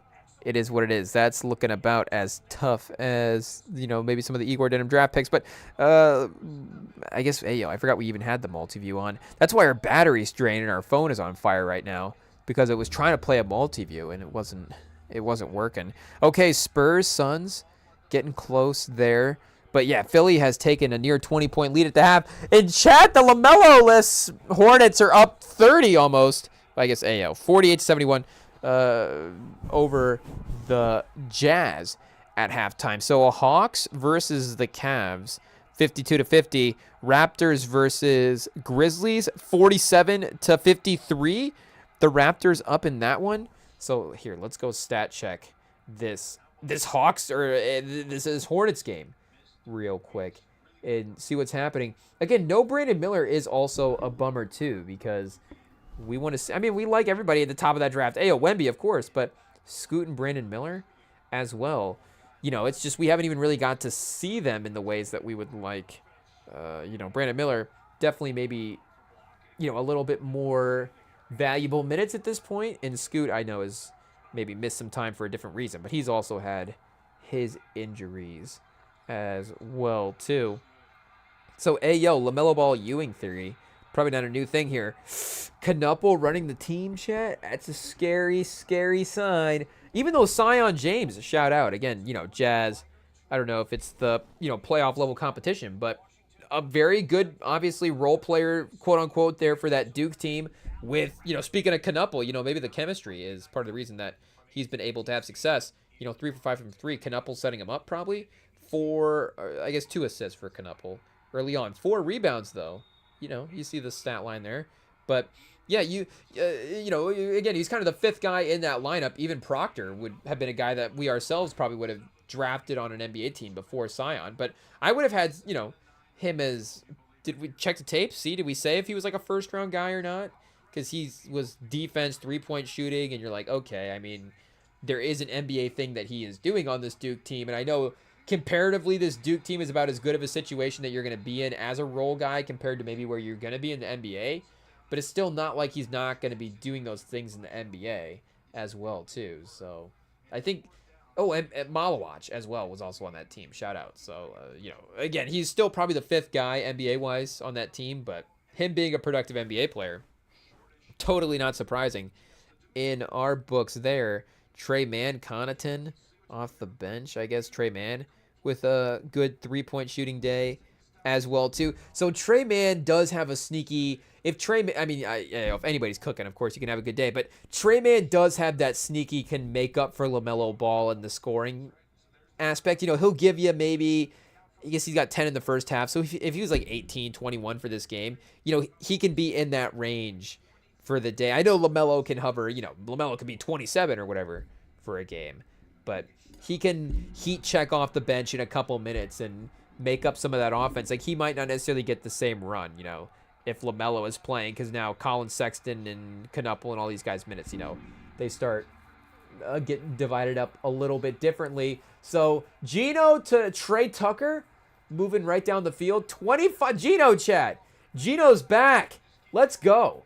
I know I said it earlier, but this is fun. I know maybe this is why we wanted the Raiders to be good. I don't know if we thought that they would be, like an entertainment team, but Bowers is fun to watch. Tucker can have electric plays, and Gino, like we said, he's just got that heat check swagger to him. That the confidence itself is enjoyable. A little bit like a good Jameis Winston almost. Jameis Winston maybe even could produce some of the stats that Gino produces. Oh, and speaking of Tucker with the easy drop on first down. So 1:17, they still got time here. I guess Kansas City run out of time. A minute left in that game is not good for them as well. And they're now out of timeouts. So 4th and 6, this is it. Hey, we got to lock in, chat. Should we go back to the score on that one real quick? Before, maybe not. Maybe it'll spoil it. We'll just go over to the Pro Football Reference here and see what's going on there. So they are going to line up for a field goal. Is this Prater trying to ice the game here with less than 30 seconds left? 28. Okay, it's makeable. He got it going to the right. Off the upright, chat. There's no way. There is no way that Prater misses the field goal with 22 seconds left. KC's got life. Oh, man, chat. I got to say, you know, maybe we just got to be like, I'm like kind of confident Kansas City could get a score here. You know, old KC, we'd be like, oh, man, this is worst case scenario. Modern KC, you know, they do need a touchdown, so it is a little tough. But just the vibes of this is not good, obviously. And the opportunity, Mahomes 14 for 30 on the day. Yikes, that old Mahomes game. Maybe Drake May will be second in MVP voting. I can chat. Will Mahomes let Drake May steal the MVP, or will he win it right here on this drive? The rollout, we doubt Mahomes. He fires down the field. Worthy, is that a catch? It is. 17 seconds left. Oh, chat, the touchdown. This is, again, that 13-second game. You can't say they only needed a field goal, but that's so much more different, obviously. Just the variance on what you need there. And I guess there is always the potential that, you know, your kicker is just like, yeah, sure, I'll set an NFL record field goal at any given moment. You know, I'm Brandon Aubrey. I'll kick it from 70 yards. Oh, whoa, drama both ways. Tucker in the end zone for the Raiders. So we got a flag there. We'll keep an eye on that. We've got a touchdown in that game. Mahomes drops back to pass. Chatty fires down the field. Ooh, way off. That was, I don't know what was going on there. Mahomes, again, speaking of the accuracy, not dialed in today. That's not even miscommunication type of throw. That's just over everybody's head to the sideline. He's thrown it away at that point. So did they get offensive PI on Tucker there, or is that on the defender? Oh, Tucker dropped it. So no touchdown for the Raiders, though them moving it down this far, woo, is impressive. First and goal with the, you know, the limited amount of time-ish that they had there to work with after the Jags touchdown. Gene T! So again, this one will be a tie, chat. If they score there, oh, Mahomes and the Hail Mary. Hey, yo. We might need to run it back, chat. Hey, yo, he just went for the win. Thornton not able to get it to go. I think that might have been another throw into double coverage. That would have been, you know, hey, yo, again, shout out. I don't know if we're just a little bit frustrated with Mahomes this year or what, but that would have been a great, you know, either way, even if we weren't frustrated with Mahomes, would have been a great catch by Thornton. But I don't know how much credit we could have given Mahomes for that one there. Double coverage, out-leaping everybody, trying to grab it at the peak of the jump is tough work. So 3 seconds left. This is the play. Imagine all the times, all the drama, the legacy of these two teams matching up. He fires away. No, it didn't even make it to the end zone. Okay, so the Bills close it out. Dramatic fashion. 5 straight regular season wins against Mahomes is not nothing. And I know it literally means, I guess it does mean nothing because Mahomes has 4 straight in the playoffs. But like we're saying, a win against Mahomes, you know, 1 Super Bowl, whatever, it's still a long ways to go. And even from that, I know we're just giving Josh Allen a Super Bowl and all that stuff. Like, the path is still not difficult from here. But, again, it's, like, so close. They've proven that they can close out these wins. They just need to catch some of those 3rd and 4th downs in the moments that actually matter. So, 2nd and goal, Geno fires, and this time it's Brock Bowers in the end zone. Oh, chat, going for 2. I forgot that would be a possibility. Hey, yo, what is this, Packers-Cowboys over here? I thought if a game was going to end in a tie, you had to just tie it up. You know, you had to be boring. I thought that was the rules in the NFL. But no, you can go for 2 and win a game. So, yeah, Raiders 2-5. Who cares? 2-6, 3-5. There's no difference. You just, the only difference, I guess, would be the swagger that you have on the plane going home. So do you want to feel like a, you know, you want to feel like a cool team getting a win? Bowers, 12 for 128 and 3 touchdowns. Just immediately reclaiming the best tight end in the league status after 1 game back. I know Tyler Warren was having a good year this year, but hey, yo, difficult to say that he would be better than Brock Bowers at this given moment outside of, you know, Brock Bowers injured maybe, or, you know, again, potential Tyler Warren. You know, we've seen them maybe use him a little bit more at running back. I don't know if that counts in the conversation. But Geno, this might be the best game he's played in 3 years in general. Hey, yo, he's got a pick on the day, but 4 touchdowns in 285 yards, only 10 incompletions in 40 passes. So he is absolutely cooking this Jags defense. You know, we said that Travis Hunter wasn't valuable, chat, but look at this. The minute he gets hurt, Geno has the game of his life against the Jags here. So wait, let's see quarterback rating, what they are crediting him for up until this point in the game. Has this game gone final on the ESPN as well? Hey, yo. Okay, I guess I didn't see the score there. I was looking at definitely displayed because I scrolled through all of them, but I didn't see it. So let me watch this 2-point conversion real quick. Who's going to win, chat? Hey, yo. I guess I still don't know. So we will see where Brock Bowers is lined up. We got him on the right end in line. We got a hand in the ground. 2-point. Myers in motion. Geno drops back. Oh, batted down at the line. Hey, yo, an anticlimactic finish. Oh, Pete Carroll once again calls a pass that doesn't work. I know that this, again, literally, the only comparable thing to the Super Bowl play call is just it didn't work and it's funny. But otherwise, the Super Bowl one, much different scenario, much different stakes. I guess Brady involved in both as well, too, weirdly. Playing in one and then owning the Raiders this time as well, too. But hey, yo, great play by the tackle there. Is that Robertson Harris? I forget who they have on this team for the Jags. But 1-point win for the Jags. So the AFC South continues to stay a little interesting there with them closing the gap a little bit. So, yeah, here we go. There's that game score. I was going to say, I didn't see a red, active game score when I was scrolling through, but I didn't quite locate where that one was at. So I guess fortunately we were able to watch that play with some suspense. But 2-6 for the Raiders, like we said, doesn't really change much from where we were going. And maybe they watched the Arch Manning performance this week and were like, hey, let's hope he does get in the draft. I don't know. But, yeah, we did say Brock Bowers with the insane performance. Geno, I guess he doesn't have quarterback rating there on the ESPN. I feel like we run this drill every time. We look up the quarterback rating on the ESPN. It's not there. We have to go to Bleacher Report on the phone to compare real quick and see what they gave Geno Smith. 117.9 QB rating with the stat line that you see there. The stat line is the same on ESPN and Bleacher Report, but the quarterback rating only displays on one of them there. Ooh, he had a 16 for 20 for 199 and 3 touchdowns, I guess, early on in his career. 147.7. Ooh, against Miami in 2014. That's over a decade ago. Shout out Geno Smith, a decade-long career. Who would have thought? 20 for 25, 353, and 3 touchdowns. One perfect quarterback rating, 158.3. And then that's 16 for 20, 199, 3 touchdowns. 16 for 25, 268, and 3 touchdowns. So he has actually had a handful of games better than this.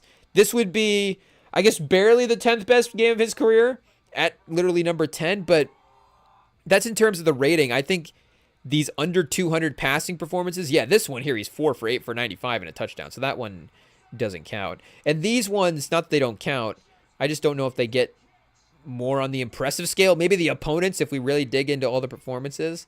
But if we just, oh, that's right, it's going to make us sort it by date. We can't just click on them individually. So we would have 1, 2, 3, 4, 5. This could be like a top 5 Geno Smith game that he played. So maybe it'll be the last great Geno Smith game. Who knows? But yeah, wait, 285. Where does that stack up? Yeah, see, he's had 18 career 300-yard games. So this is still like a top, 25 passing performance from him just from a yardage standpoint. 4 touchdowns is the most that he's ever had. So 223, 4 and 0 picks. He had against LA in a 27-23 win, 28 for 39, 71% completion percentage, 367, 3 touchdowns and a pick. Is a 116.1 quarterback rating. That's probably up there as well, too. And then the Rams loss in overtime. Yeah, see, I guess he cooks the Rams as well. His best 3 games of his career, touchdown-wise, are actually against the Rams. Hey, yo, it is what it is.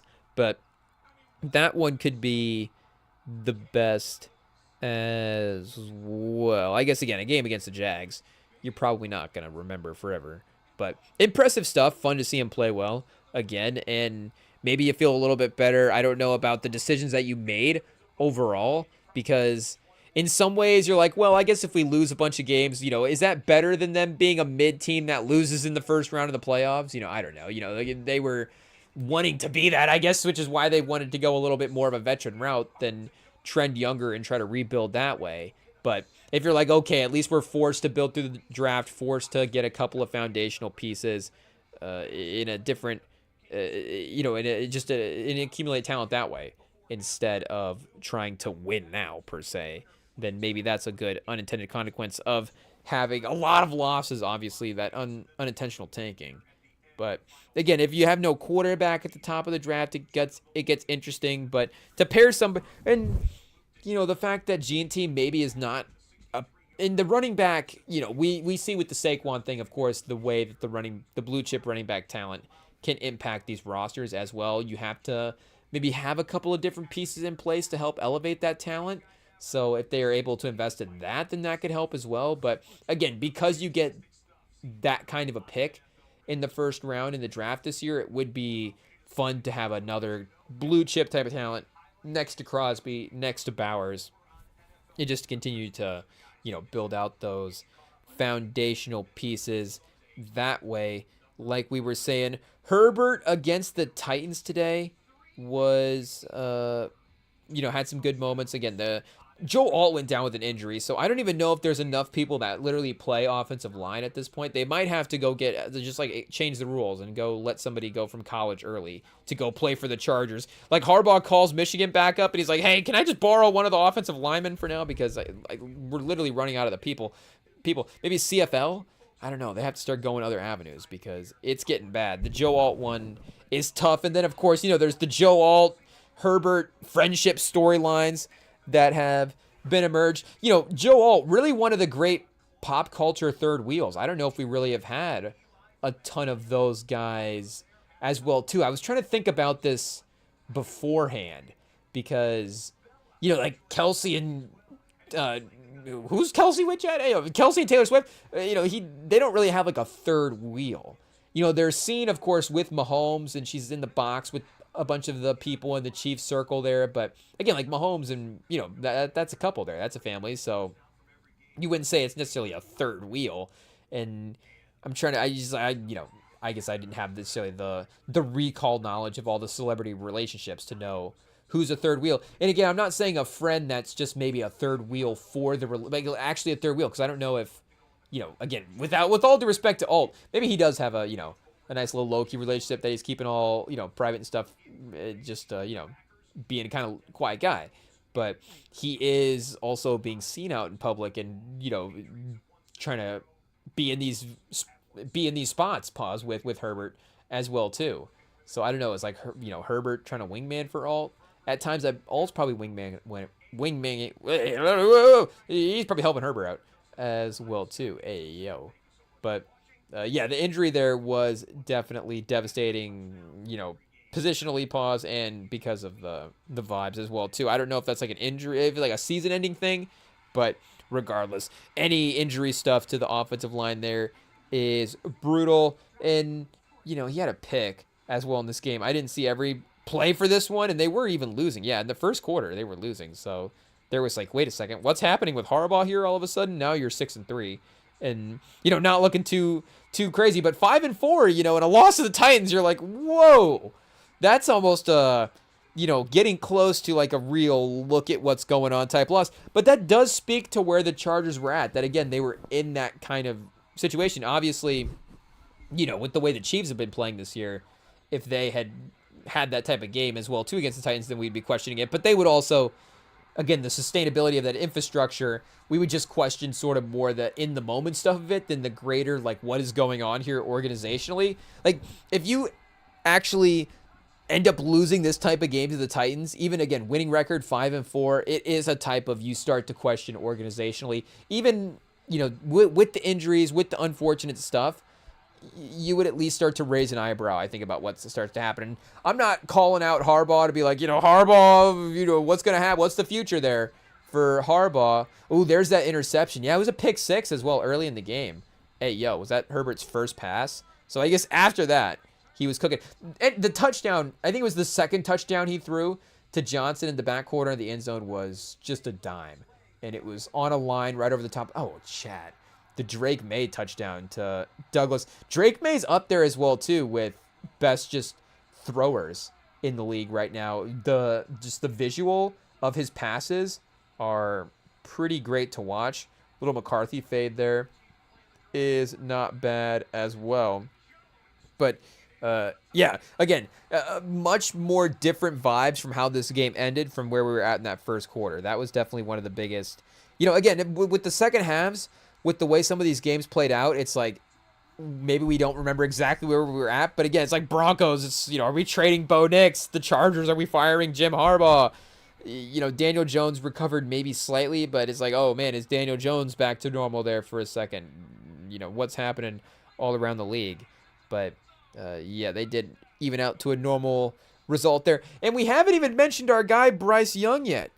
Hey, yo, Bryce Young in Carolina get another great. I guess we did mention that he's 4-0 in his last 4 starts, if I'm not mistaken, right? Because they lost last week with Dalton. So, and did he start the game where he got hurt? Does that win-loss? I guess here we'll go back and double check here how that all shakes out. But over 500 at 5-5. They've matched last year's win total as well too. So shout out to Canellis for being potentially one of the great hires, one of the really good hires that we've seen recently. Bryce Young today with an interception and no touchdowns, but 2-1 is not bad a percentage there for the year, obviously, even though that 2.2 interception percentage is a little tough. And yeah, you do have Andy Dalton at 0-1 as a starter. Bryce Young would now move to 5-3 as a starting quarterback on the year. So shout out. So yeah, I guess he does get that win in the Jets game. And I think he would have won that Jets game as well too. Hot take. If he had been able to, play the entirety of it. But that's still 4 consecutive starts for him. And I guess 5-1 as well too, for getting technical with the records in his last 5 starts. So there is a command to the team that we have been saying that he does have. And I know that maybe people were saying that with Andy Dalton, is this team basically the same? But you could see it today that, yes, Bryce Young, I don't know if he's going to put up better stats and if there's like a fear factor that people would have over Bryce Young versus Andy Dalton. But maybe they do start to have a little bit of it now where it's like this team, there is a competency again to this team with the run game and with the power element that they have, that Bryce Young can command it, that they can work, that they can make work in some of these games. And again, 40-9 against Buffalo, like that's tragic. And who knows if Bryce Young does any better? You can't say. But at least in the games that he has been playing and the evidence that he has been stacking up now, the Packers are a good team and they were on the road.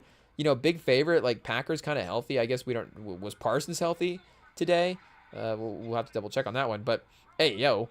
But, again, Bryce Young, I think, has proved, I don't know if you needed, year 4 or whatever we're at in the Bryce Young experiment, year 3, for him to be like, okay, he's finally better than Andy Dalton at this point in his career.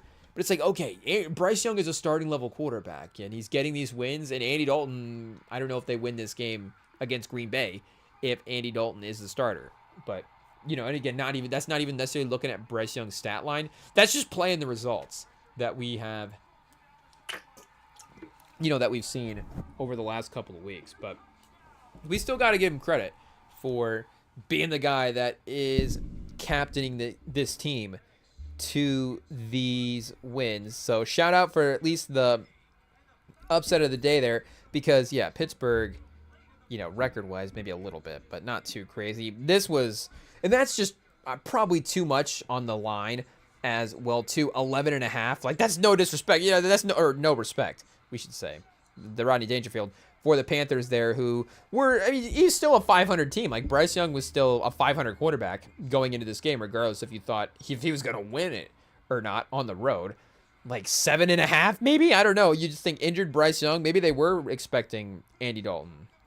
But yeah, 11.5 is wild work. So 7-1, 6-1 on the money line. I can't believe we didn't bet it, chat. But then maybe it wouldn't have happened as well. So Hey, yo, shout out. Ended up being we needed a fun week. I feel like the last maybe couple, definitely last week, but the last couple had been a little slow. So, this again, the late window, maybe not too great there. We got that Saints game in the mix. So, the Saints being in the late window mix is obviously tough. Maybe we do need Arch Manning on the Saints more than we thought. But, yeah, that Jags game, of course, drama. Chiefs, a little drama there. So, some good fourth quarter moments here for these games. We can't complain. Let's take a swing through the NBA real quick as well before we head out of here for the night and see what's going on in some of these scores here, I guess. We'll go into the actual scoreboard and check it out real quick here. So, as we expect, Philly still maintaining a pretty good lead against Brooklyn, the 0-5 Brooklyn Nets. So, yeah, them and the Pelicans, at this point, it really is just going to be when is that random team going to not play well? Like, what is going to be the random game where they finally win? Winning roulette? I don't know what the right term is for it, but it is just going to be the math of it all. Like, how... what is even the NBA science that is on the table here to be discovered? It's like how bad, how often will just the worst possible NBA team win a game? What is the what is the averages of that? Like, how often, if you claim to be an NBA team, what is the bare minimum of wins you're gonna get?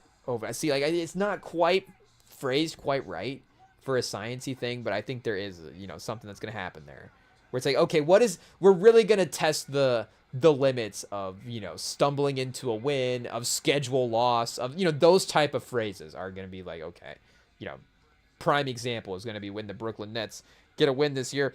But Michael Porter, 0 for 6 from 3, probably not going to help. 10 rebounds, though. So you love to see the effort at least keep up in that way. He's going to get a double-double, 9 points, 10 rebounds if he hits another shot here. So there we go. But Oubre has continued to, score the ball pretty well here. I know he had a good game with Embiid on the court the other night, but no Embiid tonight, and you see his scoring go up even a little bit more. So again, that spacing with Maxey and Edgecombe, maybe Oubre is like a third. And again, we're not talking like, okay, well, now that Philly's the number 1 seed, are they back in the title race again? Maybe, fair enough, who knows?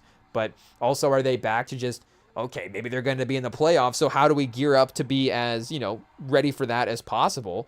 And Oubre is a good third shot taker right now for this team. He's a 3-point wing who doesn't necessarily need to create himself, but can, have the irrational confidence to do so when he needs to, or just kind of fire up these threes off of the Maxey and Edgecombe creation stuff as well, too. And again, 18 shots, like, if Edgecombe is not taking all the field goals in the game, 5 for 9, being a little bit more, low-key like this, I don't know if Oubre is being too aggressive. Hey, yo, Brooklyn fighting back, chat. 16-10 here in the third quarter, scoring, and they are, I guess, down by 12 now. We'll see what happens. But, again, for this season, for whatever sort of Philly is trying to achieve and over, and just in terms of them not being a disaster this year, he is a guy that can, hot take, help them not do that. So, shout out, and Grimes, like I said, as well, too. But, yeah, it's funny, without Embiid and with them Paul George, even if they're still not viewed as, top-tier guys in the league, you look at their roster without him, and you're like, yeah, I guess Adeem Bona could probably pause. Whoa. Hey, yo. He could be, potentially something. We'll see. He's a young player for sure. Jabari Walker, speaking of the Brooklyn Nets, I think he's probably had some minutes there. And I think Wofford as well, too. So maybe a surprising amount of just Nets guys on the floor in general. I don't know. Really, Maxey and Edgecombe are the two separating factors at this point. But, hey, yo, we might have to throw some NBA on the TV here because CBS, of course, has pivoted into 60 minutes. And it is not as fun as, even as, bad as the score is in this Jazz Hornets game, I think we'd still rather watch that. I guess it just depends on the 60-minute segment as well, too. And it depends on how bad a Jazz Hornets game would have to get. If it got really bad and the 60-minute segment got really entertaining, we'd have to figure out where the graph would be at for us to actually cross over and start watching 60 minutes instead. And again, it would just be for one segment as well, too. I doubt 60 minutes could put together 2 segments that would keep us more captivated than an NBA game. Again, I'm just talking about me personally as well. I'm sure 60 minutes has its diehard fans out there. But, hey, yo, Hawks-Cavs is still pretty close, so I guess we kind of have to throw this one on as well, too. I guess it doesn't matter. We're just wandering through the box scores here for a couple of minutes. But, yeah, shout out. Again, we'll see. I guess we'll see when Danny Wolf is able to actually get out on the court for this team as well. But, yeah, we've got, is Denham playing? Denham 7 minutes tonight, 5 points, 2 for 3.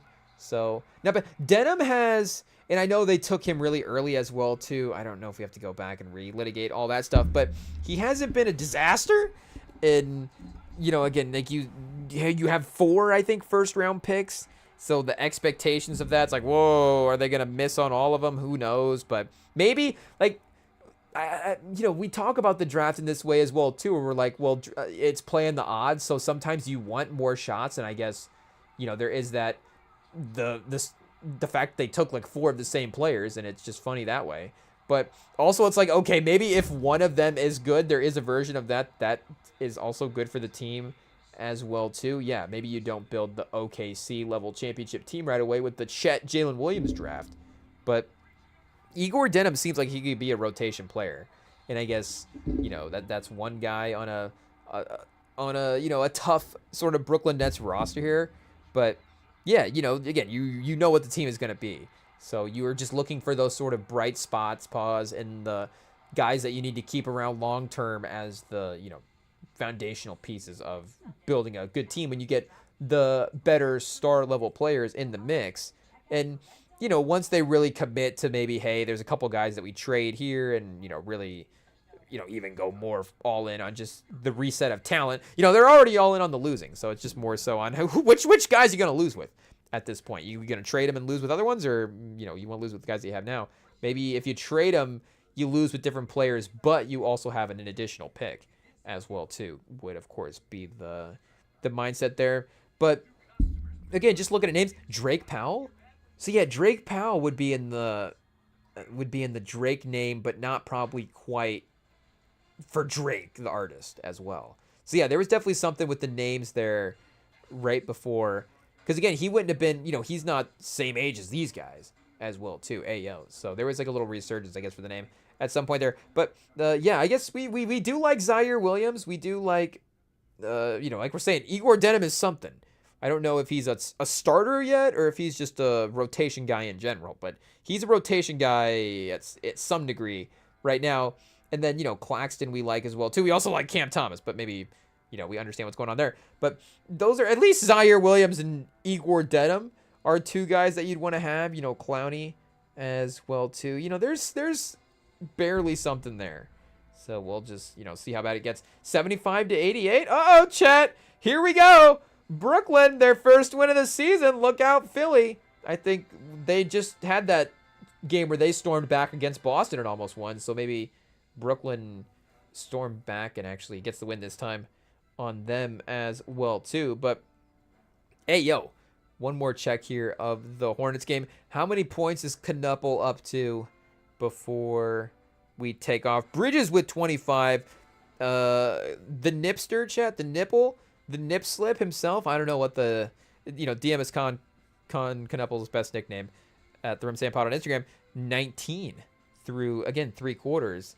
As well, Keontae George, 21, but 1 for 5 from 3. Filipowski.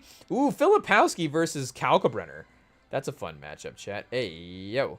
But Cavs versus Hawks, the game we have on in the background here. Cavs starting to put a little distance between them and Atlanta. Whoa, Atlanta closes it. Pause. Back up. Oh, Jalen Johnson, the early double-double. Third quarter, I guess, you know, double-double through 3 quarters. 10 points, 11 rebounds. So his interior presence is making it difficult here against the Cavs. Mobley having some trouble boxing out Jalen Johnson. I see Mobley with 7 rebounds himself, though only 6 points, 3 for 11. Hey, yo, Jalen Tyson, 10 shot attempts tonight. That's the no Garland, of course, at this point. Lonzo off the bench, 3 for 7. Craig Porter, 1 for 1. Feed this man, chat. Get this man the ball. He makes every shot.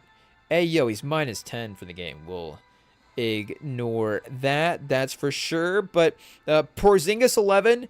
Ooh, no Trae Young. Interesting. We'll double check here.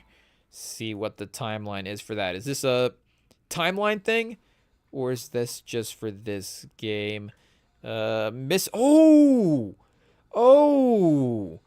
Sprained MCL, chat. Hey, yo, we haven't been on the hoops hype like we should have been.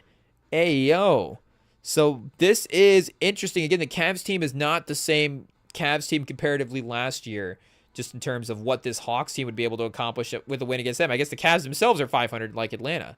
But like we all would expect, of course, just a really interesting thing to be able to see this team now with this version of it. Jalen Johnson, Reece Shea, Dyson Daniels, just those 3 guys as sort of the main core will be an interesting focus. And you see Jalen Johnson as well, at least efficient, and maybe there's some there's an identity there. We'll see what happens. But that'll be, maybe they've even moved up the watch list even more at this point. Reece Shea, 3 for 6, 6 points. A little quiet, but not necessarily playing bad, you would say. Bulls Knicks here. We can't watch this game. Shout out to the local restrictions. But maybe we'll try to see what what channels it is available on here. But our guy Buzelis, 8 points. Okoro 7. Jalen Smith with 12 points in this game is the one giving the New York team trouble. Brunson with 19. Hey, yo, Brunson, I feel like, the New York season has been a little up and down so far wins-wise. I think they're also, they're 2-3. But Brunson is continuing to just carry a massive amount of responsibility for this team. Is that always a good thing as well, too? Is there going to be conversations about how much Brunson is being involved in this New York offense? I'm sure there is. But yeah, he's 31 a game, and he's still 48% from the field. So yeah, the 32% from 3 is, not the greatest number in the league that you necessarily want to see from your 30-point a game scorer. But I mean, just for his number to continue to trend up to that mark is pretty crazy. And he's probably had 5 game stretches where he scored 30 points or more as well. But again, with the amount of responsibility you see him take, I guess he is, from the 2-point percentage, he has a better 2-point percentage than he did that year where he was at 28 points a game. So he was at 28 a game on 21.4 shots a game, and he's at 22.8 shots a game this year and 31.3. So field goal, free throw attempts, he's about a free throw and a half more as well too. Here, let's see what the usage percentage is through 5 games. Yeah, 33.4%. So 29% last year and 32% the year before that. So you see just his responsibility is at a definite uptick from the year before, but overall from where it was at in New York at its, its most, it's not too far off from there. But again, with the, towns and stuff, you'd want it to be a little bit more distributed, I guess. But yeah, I guess just, credit to Brunson as well too, because you're always going to want to, I guess, give the extra credit to the guys that are winning. But we know he does have that winning impact as well with what this Knicks team has been over the last couple of years, and it still is best stats season regardless of that. Not to say that Brunson is now good stats, bad team guy by any means. Yeah, Giannis, crazy chat. Hey, yeah, we were going, I guess, usage percentage. We'll see here. Whoa, who was 39.9? Luka, of course. 40%? Has anybody just hit 40% in a couple of games? That's crazy. How many games, what's the longest pause game stretch that Westbrook has had where he was at 40%? So yeah, Brunson is at 4th. Like, that is still obviously really high up there, but not necessarily to, I think, if they were, at that level and they were playing well, then, he'd just be getting credit for it. It wouldn't necessarily be a concern. And it is a little Thibodeau-esque as well. 24.1 on the PER. He's at 13th in PER, so a little bit of a separation between that and usage. Reeves, 8th in PER. Hey, yo, Reeves, top 10 player in the league this year. Let's see, offensive box plus minus 6.8. Okay. Yeah, just Jokic, a casual 13. Oh, that's overall. I guess offensively, 6.7. So, yeah, Reeves, not bad. Where's he at offensively? 9th best offensive player in the league, according to box plus minus. Brunson is at 11th. And the defense is what brings him down a little bit there overall. Value over replacement player. I guess, I don't know if we have quite enough games to make this stat matter yet, but he's at 15 behind Vooch and Svengoon. Though, Vooch has got some wins as well, too. So, yeah, he continues to light up the stat sheet tonight. 3 for 4 from 3, 19 and 4 as the second half winds down there. And then Raptors versus Grizzlies, I guess, is the last game in action for now. So Raptors up 10, trying to get back on track here. Up 10, no jaw tonight for the Grizzlies. Lendell with 14. Hey, yo. And Cedric Coward with 10, 0 for 2 from 3. But, him with, I guess, I don't know if he's going to have more responsibility without Ja. At least, he's not taking shots away from Ja. Hey, yo. But he's still kind of the, same type of off-the-ball type of player, I would say, either way. Even though if he did kind of just take over the offense, that'd be fun to see as well, too. Cam Spencer, 1 for 7, 1 for 6 from 3 is okay. I mean, yeah, their bench is probably more fun to watch than their starting lineup at this point. Aldama, Omax, Cedric Coward, Conchar, Vince Williams. Yeah, that's not bad. Vince Williams for Jalen Wells, and that's good to go. I guess Jaren Jackson. Hey, yo, shout out. We gotta remember Jaren Jackson's name. When we're talking about the trade machine this year, we won't forget about Jaren Jackson. We gotta be respectful and remember his name. Obviously, it's not disrespect. It's credit because he's a good player, and we want, we always talk about. I feel like the trade machine is like a subconsciously kind of, personal thing as well, too. It's like, who are guys that you would want on your team? I know it's not realistic that you get everybody on your team, but who would you want? And yeah, hot take. Would Jaren Jackson make the Spurs better? Probably. Not, of course, if the trade was, Jaren Jackson for Wembanyama or something like that. But in theory, you add him into the group that we have, and he would help out, or some version of, the combination of the talent there as well, too. Even though, would we trade Harper for Jaren Jackson straight up? Probably not. Castle, probably not. But that's not really the point as well, too. But, yeah, Raptors, 90 points here with 9 minutes left in the fourth. Ingram, 19. Barrett with 22. So we'll see if they want to try to keep this group together, because Barrett and Ingram have been interesting this year. It's not like they're necessarily the cheapest players in the league. They're in Toronto. Toronto is paying for this roster. Hey, yo. But yeah, Ingram, I was going to say 53 and 40. He's been pretty good this year. Hey, yo, 50, 40, 90 club, just pretty good, I guess. Hey, what's his free throw? The casual 53, 40, 87 club gets you the pretty good label, I guess. But 21 a game, just reading that, people aren't necessarily going to gravitate towards seeing what the rest of his stats are, I guess. Brandon Ingram, 20 a game is kind of fine. Still not quite the 24 that he once was. But, again, that efficiency is pretty crazy. And, like we're saying, they could try to keep this group together, or he could, maybe become a guy that they sell high on. I don't know how I would feel about, breaking up the Brandon Ingram momentum at this point in the season. Again, if I'm even a team bringing him in as well, too. I just need to watch probably a couple more Raptors games as well and see what is going on there. But just watching the box scores and kind of, dipping in and out, it seems like he has been pretty, much more consistent and steady this year than he has in the past. 19 and 6 and 3. 3 turnovers, I guess, 3 assists. It is what it is. But 7 for 11 for the field. And yeah, Barrett, 8 for 15. There was a clip of the Raptors coach, like punching guys in the chest after a win. And I think they gave RJ Barrett some kind of chain situation. Whoa, wait, yo. But, some kind of game recognition type of achievement. So, yeah, he's also been 50-40 this year as well. So those two guys, Here, let's just go Raptors team. Again, 2 and whatever for the season, but I feel like those two guys have been playing pretty well, and they've been active, and you can see sort of their athleticism. Scotty Barnes, 20 a game. Yeah, he's also 50-50. So those three guys have been tearing it up. And then you drop off quickly, unfortunately, I guess, has not managed to keep up efficiency-wise with them.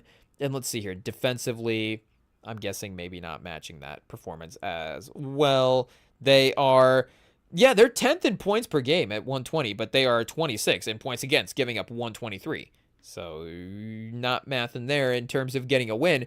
But again, offensively, they're efficient. Are they the most efficient team in the league? We'll see here. Effective field goal percentage has them in 8th. So they're up there. That maybe is something, again, to keep in mind if they get the defense figured out or if they trend backwards at some point in the season as well. But like Grady Dick is only shooting 29% from 3, so you know that he'll get to firing away a little bit later in the season. Maybe, hopefully, that percentage goes up. Murphy Boyles looking like a little bit of a win as well, too. Maybe energy effort guy. So, yeah, there is an interesting, how will they treat this core will be interesting to see. Or maybe how will other teams view the value of those players as well. Because it's not just, the Raptors like, now let's trade our players and get massive packed paws, massive trade deals back for them. But other teams have to be interested as well, too. So maybe those guys are able to regenerate a good market for them as well, too. But, hey, we got Spurs versus Phoenix about to start. We've got Sunday Night Football about to start. I think we've recapped the week of NFL up until this point. So we will be back Tuesday night, of course. Schedule same as always this week. We got Sunday, Tuesday, Friday, NFL, or NFL, of course, is back, but NBA back. We've got NBA on throughout the week to focus on, but you never know when we, sidebar into a random anniversary for something or celebrate something, or we never know what happens as well, too. We got to do some kind of special event live stream. But, that's why you just got to stay tuned, follow the YouTube. We'll be here live on the days we mentioned. Like we said, next time will be Tuesday night. You can hit up the podcast platforms like Apple and Spotify to find the podcast versions of these live stream there as well, too. REMINGTOM Pod is available on those various apps and stuff, so you can find us over there. And like I mentioned earlier, you can send us a message at REMINGTOM Pod on Instagram if you want to hit up the DMs that way. It is what it is. But I guess that's our inbox for now. Shout out. But like I said, we'll be back Tuesday. We'll look forward to hanging out with you guys then. For now, enjoy Sunday Night Football. Enjoy the rest of the night, and we will be back in a couple of days, chat. See y'all later. Peace.